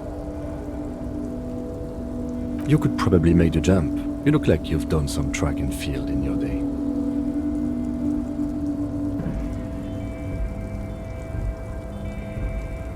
The wind is aggressive up here. The lieutenant looks at the enormous crane towering in the distance over the container yard. That machine is a Kvalsund 1020 HK. Is it? Kvalsund makes a lot of heavy equipment, but this is phenomenal, even for them. But I digress. We were focusing on your cloak here.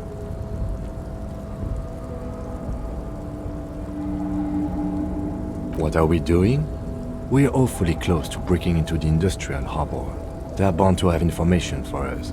I thought that was our intention. Or it could be that we are just exploring. The cloak? I do think it's yours, yes. As to whether you should go for it? Well, it doesn't seem too dangerous. 2 meter stops. Whenever you're ready to do it, I'll be right behind you. The cloak looks like a bag of goodies floating in the wind. Who knows what its pockets may hide?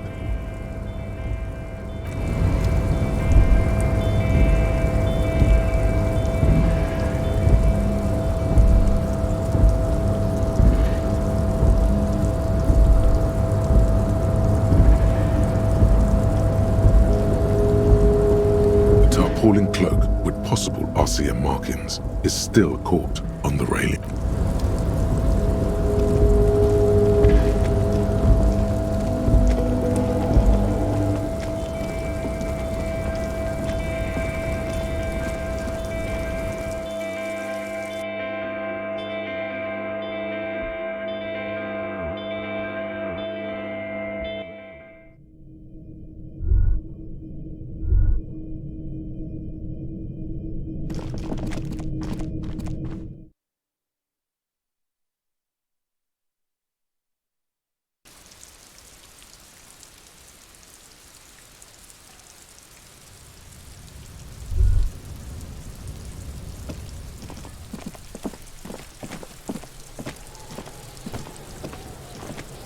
Fuck does Kuno care? You found Kuno's secret door to Kuno's secret shack. It was closed for 5,000 years. How the fuck did you get in?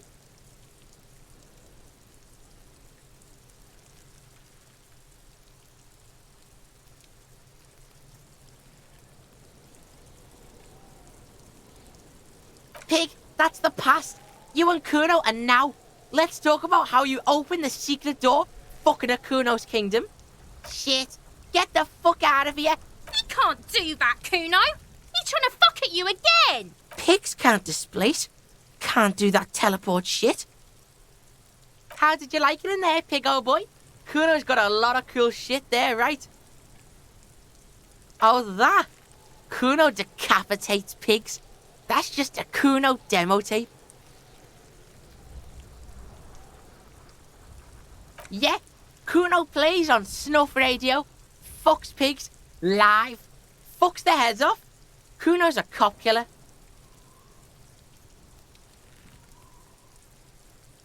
It's a vitamin, pig. Don't you know anything? You could use some. Yeah, it's the mag. You fucking need that shit to stay on top of your game. Kuno goes through like a tube a day, rips mag like a motherfucker, and you could use a battle. Oh, don't teach him, Kuno. He's going to use it against you, Kuno. You're not getting this, pig. It completely takes away the hangover. It's like you didn't do anything, like you stayed home playing with your choo-choo. Fuck you, pig. Don't do mag. You're going to OD and you're going to fucking die.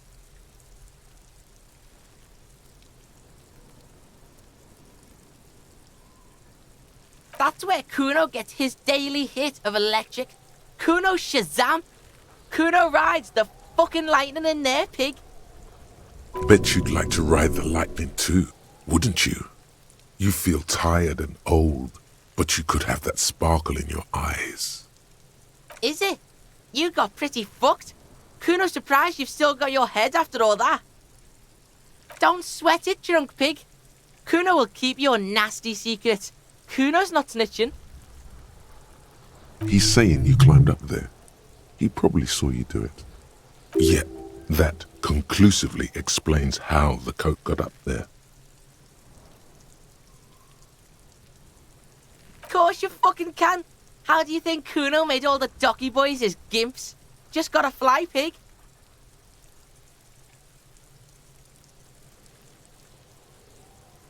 Not for you, pig. Kuno can't wait to see you get all scared and shit your pants. Kuno can't wait to see you shit your fat pants. That's all there is to it then. Don't be a pansy. Just jump. Good call, Pigmeister. Don't come and talk to Kuno about his kingdom. The fuck do you want with it? Good call, Pigmeister. Kuno doesn't... Hear that? Magnesium. That's what you're lacking. The lack of magnesium has you slouched.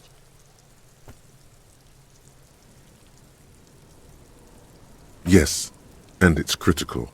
Look at yourself. You're practically devolving into a fish due to the lack of magnesium in your bloodstream. You need to get so magged up. You've probably had 2 heart attacks and a minor stroke already, and the only prescription is insane amounts of magnesium. Yes, if you want to live, you need to evolve. You need to transcend the carbon barrier. Go to the apothecary and buy insane amounts of magnesium. It will reverse the damage to your circulatory system.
The trash container stand. The smell of rotten food rises to greet you.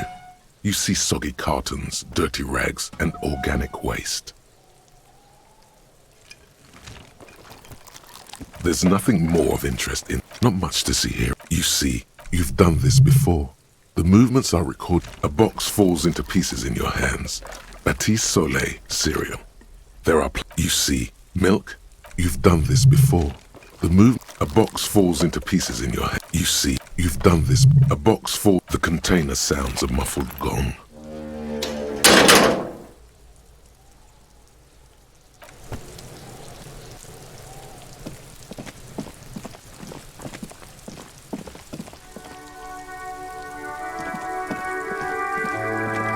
You see a set of tire tracks in the brown slush that covers the plaza mosaic.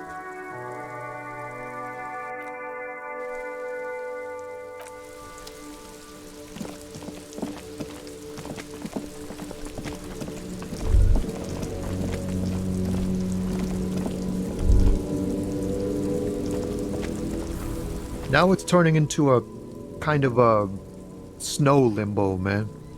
What's on your mind?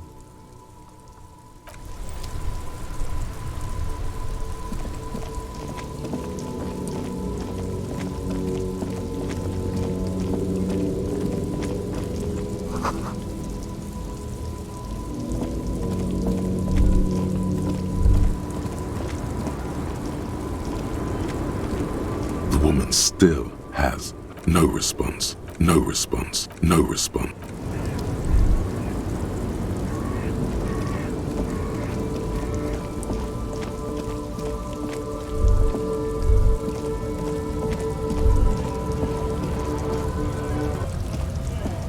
A lorry stuck. The windows are clear. They've been recently. The back end, a book with ragged edges. Racist nationalist paraphernalia.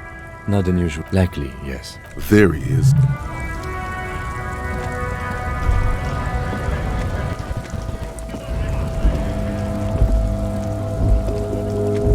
Looking for something odd?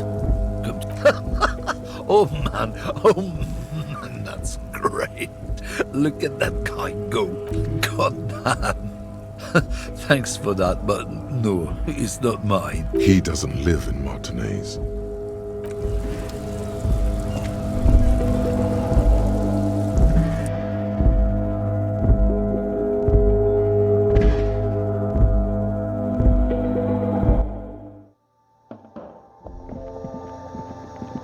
The tear machine stands. Your bottles clunk into the machine.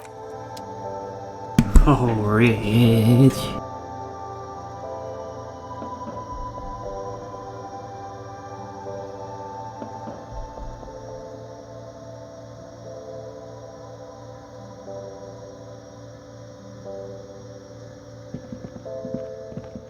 You see several packaged raincoats fill a low shelf beneath a display of croissants and juice bottles. The raincoats are the packages are small, discreet, sloppily stacked, making them easier to take unnoticed.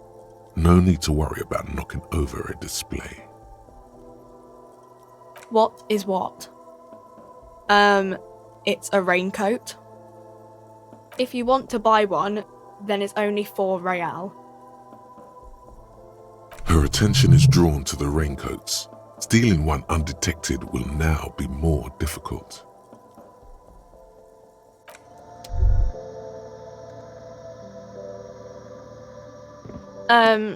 Is this about the questions? A warehouse?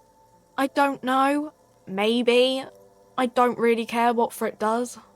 She looks up from under her brow. Fine. Frit doesn't have a warehouse. Just a little back room here. Okay? A warehouse? She scrunches up her face into an expression of consummate adolescent skepticism. Fine. Frit doesn't have a warehouse.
Snow covers the white on blue police livery of the motor carriage.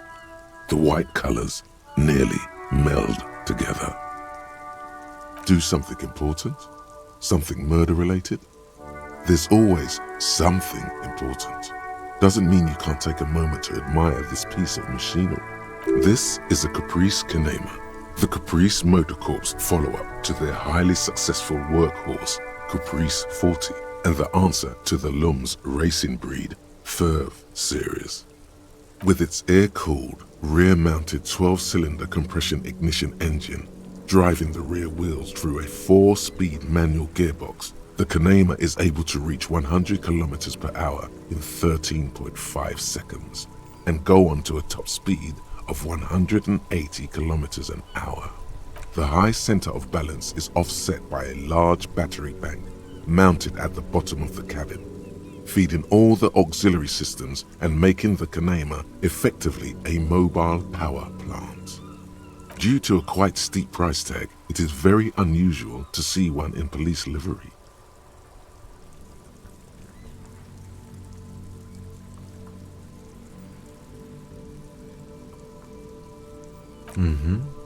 You want to take a closer look?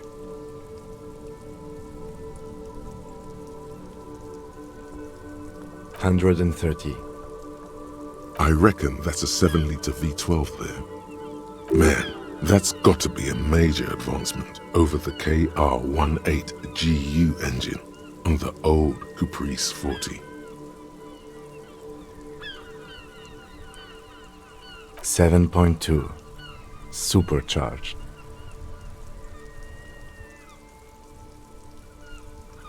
$130. I reckon that's got to be a major Yeah, you know it?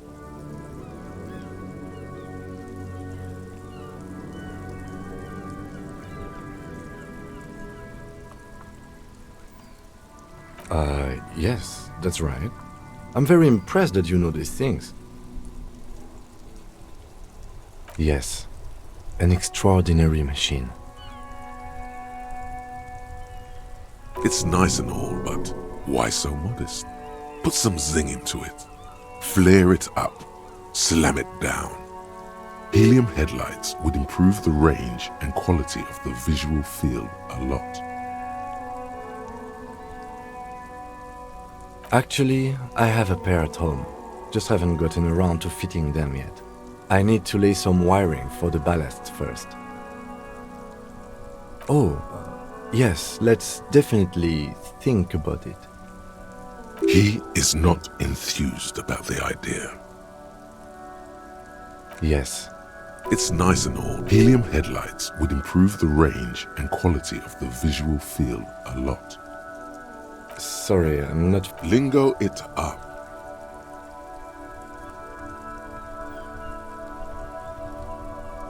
No, that's porno tuning. Those spinners were elegant, sleek, radiant even. What you're suggesting is porno. Porno. That's short for pornography. The sole purpose of pornography is to stimulate one's visual sense to evoke sexual arousal. The same is true with the modifications you're proposing.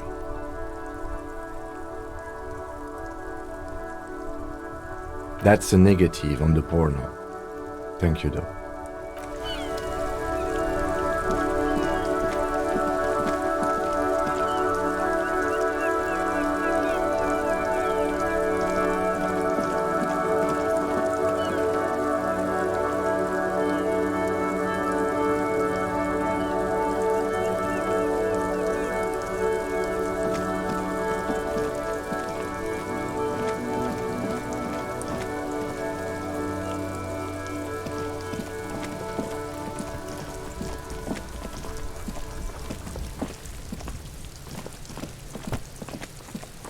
Before I squeal, pig. Murder was the case they gave me. I'll die before I squeal, pig. What's this kid shit? Fucking mind games. I'd rather die than Get the fuck out of here, face! You got... So it's a girl. Interesting. I'll die before I squeal. You don't want to fuck with me. I got my hands bloody. I'm not here, pig. You're not seeing this. You can still see the top of her hat from behind the fence.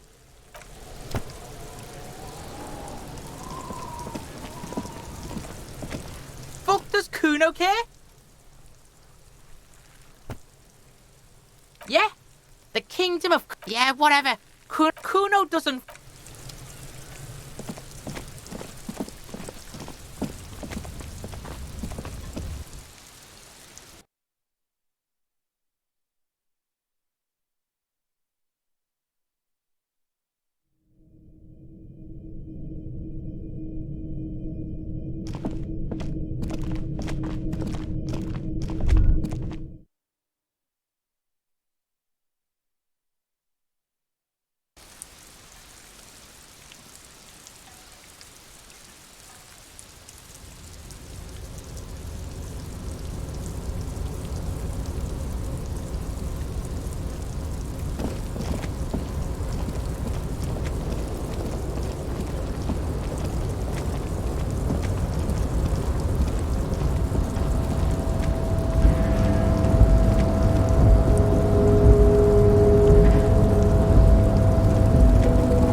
Tarpaulin cloak with possible RCM markings is still caught on the railing.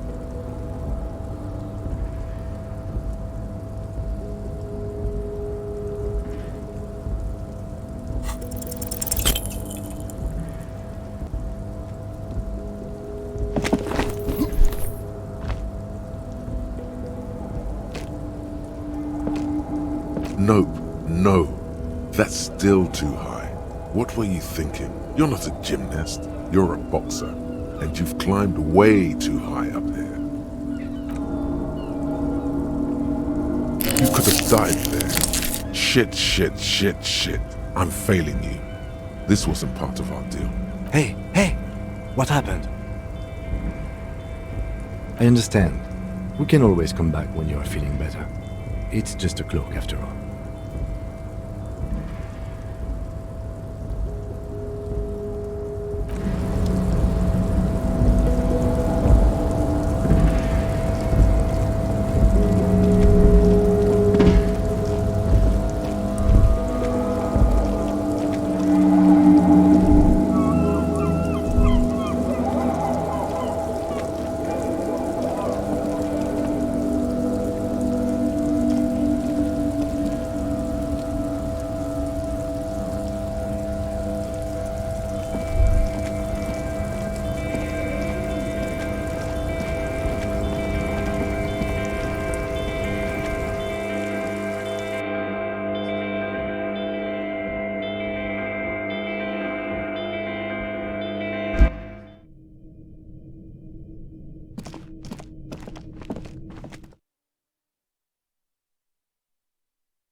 There he still is, looking right through you with his white eyes. The body below is entirely dedicated to that corpse smell. Emitting it is all it does now.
This door has been closed with a padlock.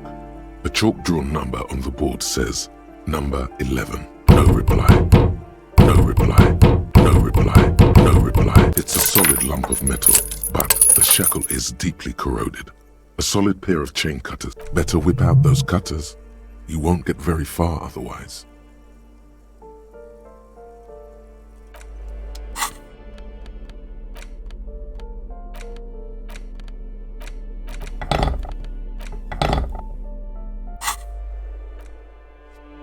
This door has been closed with a padlock. The shackle snaps like a twig, and the lock falls to the floor with a little thud. After you, detective.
A plaster cast bust depicts a middle-aged man with impressive sideburns.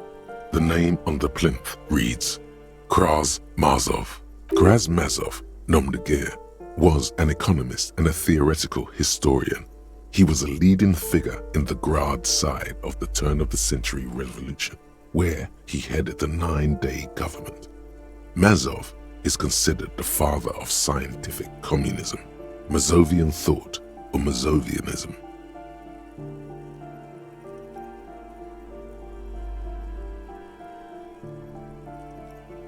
The White Star, the photos on the wall. I think we have broken into the apartment of a young communard. How fitting. I suspect that's exactly what they are trying to do. There aren't many communists around, not after the revolution. Some youth still keep the ideology going, it seems. The lieutenant raises a brow. Thank you for sharing this wonderful opinion on human sexuality. There aren't many communists around.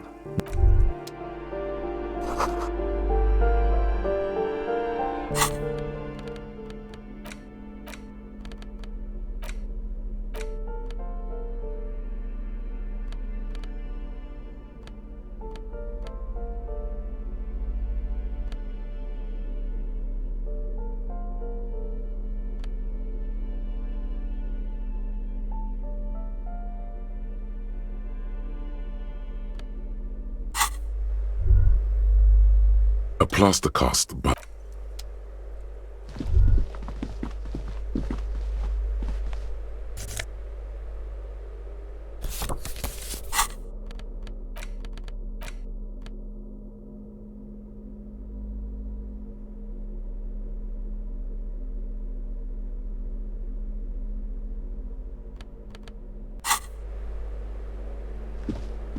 you hear some. The walking stops abruptly, but no one. A poor communard, from the looks of it. The room is barely bigger than a closet.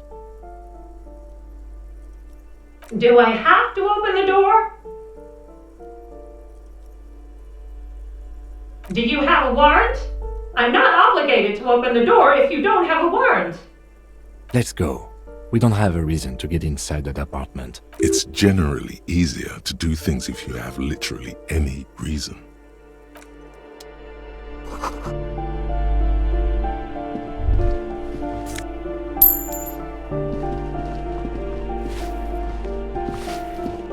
Give me a moment.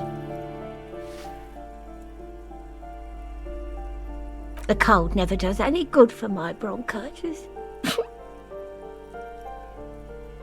I'm fine. Fine. Don't you worry about me. Now, what do you want from me, policeman?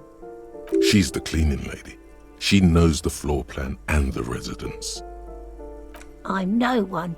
Just an old woman who cleans these hallways. If you can call it living. I have a little room upstairs right next to the coal room. It's barely bigger than a closet, but I don't complain, no. I have my bed and my aching bones to keep me company, and that's all I need from this world. She hasn't spoken to anyone for a while. Even her sentences feel rusty.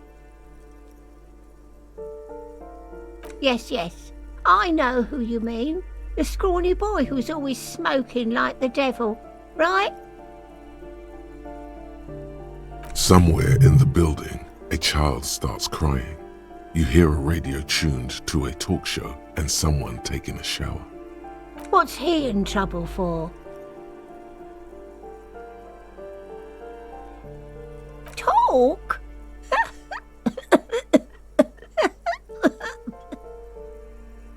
What was so funny about that? He lives upstairs in room 28. Go to the balcony. It's one of those doors there. He's usually home in the evening. Thank you. We should go check out his apartment on the balcony. See if he's home. Ask away, policeman. No one lives there. It's been empty for months. Impossible. I would know if someone had moved in there. Maybe it's those countercultural people again, breaking into a house like it's a public space. You're a policeman. Be good and take a look, will you? Great. Young people. They're worse than rats. You know, always littering the hallways with trinkets and empty beer cans. Oh, that one is a scientist, a future scholar. I think he studies astrology at the community college. Education's good. I always tell them to study. Something to do with all those stars around his door.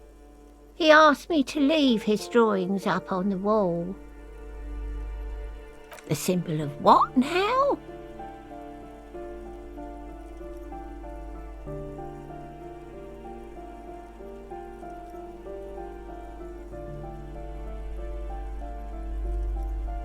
Ah, all I know about politics is that it's brought us more harm than good.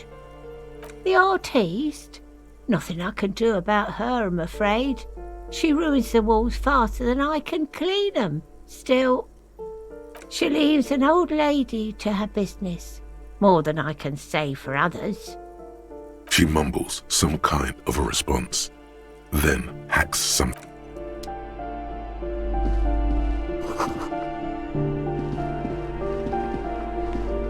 You hear someone walking around and Excuse me? Of course not. you have plenty of reason to enter.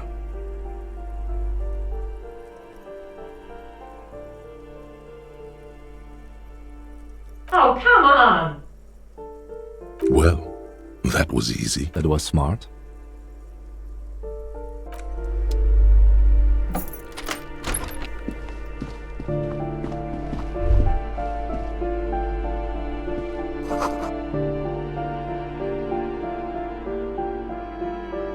Satisfied? My name is Marielle Charpentier, and I'm an agent with Martinez Realty Associates. I am not breaking in as I have every right to be here. The keys, see? Boy, there are a lot of different keys there. More than 20 at least. Do you want to see my ID as well? You can't legally ask for it, but why not?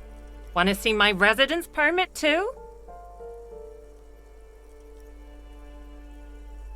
It feels flimsy in hand, with the words Revachol Zone of Control written under a nondescript municipal logo. There's a picture of her with shorter hair inside, along with all her personal details. Thank you. Do you have any questions? I need to be back in Midtown in an hour. I need to get it ready for the next lease, but as you can see, the previous tenant completely trashed the place. It was some kind of a moribund old man who used to be a business owner. You'd think they'd make rent. A sudden serious look crosses her face. This story didn't have a happy ending. But that was months ago. Anyway, was there anything you wanted, or is that it? I'm in a hurry. Oh, that's another huge mess. The former tenant owes us 3 months of rent. 3. We closed the apartment and planned on auctioning off the valuables, but... And again, I have no idea how stupid mistakes like this can even happen. But Ron, when he came to close the door, didn't close the neighboring door. And there's a hole in the wall.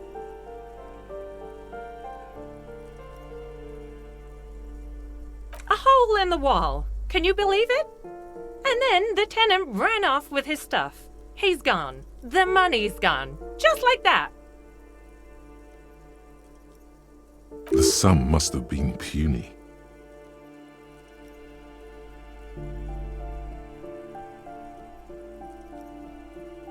These apartments are perfectly fine. They have gorgeous architecture, a million-real view of the bay, good ventilation, neighbors, life, spark, and they are affordable.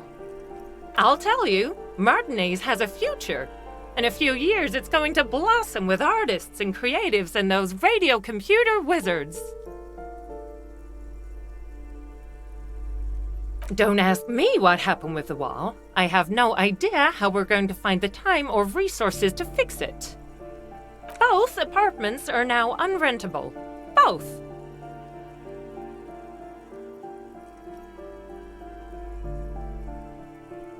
Of course.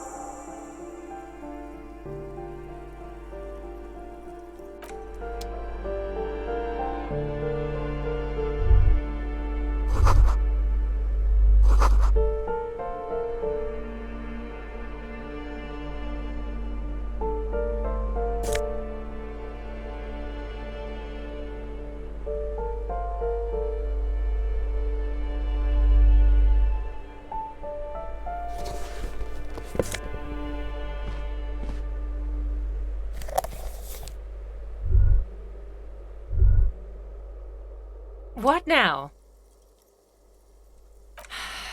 I need to get it. It was some kind of a moribund old man who... A sudden serious look crosses... But that was months ago. Of course.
Yes?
This is a wall on the side of an apartment building.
This door is made of metal and appears to be reinforced. Someone here really valued number 28. This is where the cleaning lady said the smoker on the balcony lives. Let's see if anyone's home. No one answers. Looks like the young man we are looking for isn't home. I think our best chance to catch him is in the evening. We should return tonight after we have finished with our day's work. How about 9 p.m.? Sound good? The smoker on the balcony. This is why we are here, right? He might know something about the murder. Tonight at 9 p.m., right here, apartment number 28. No one answers. We should return in the...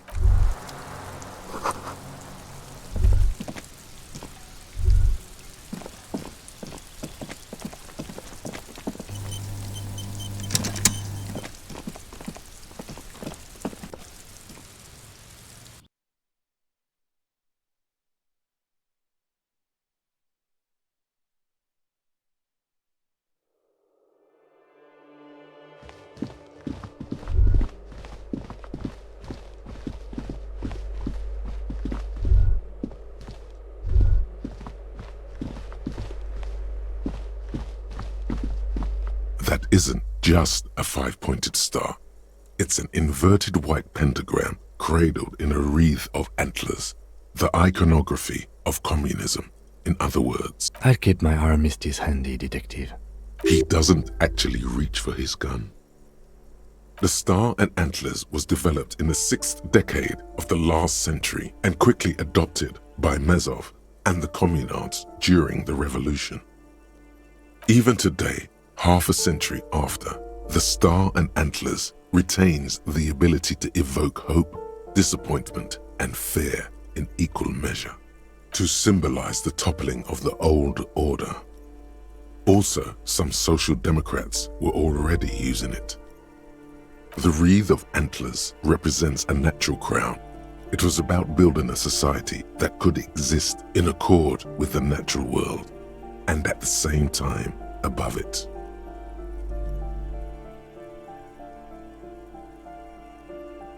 Communism is the ideology of gutless intellectuals and clueless university students. They don't care about the real working man.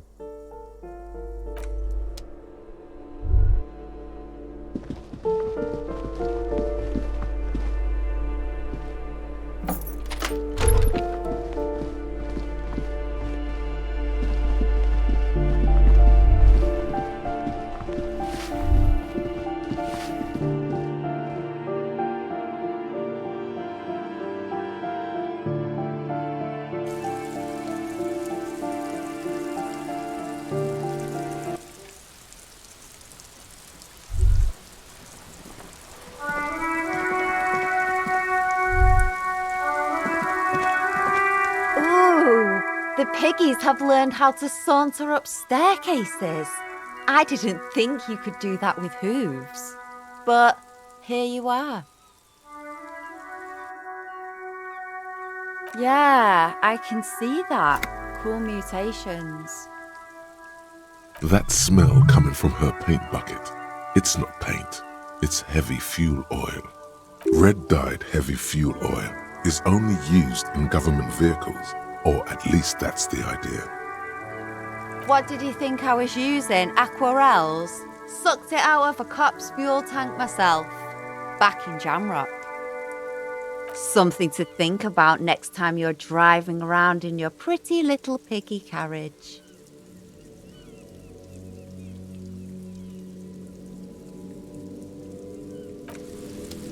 Hello again, officers. Have you... Can't you tell? I haven't really started it yet. Yeah? Let's be realistic. What are you going to do? You heard your partner, Piggy. I'm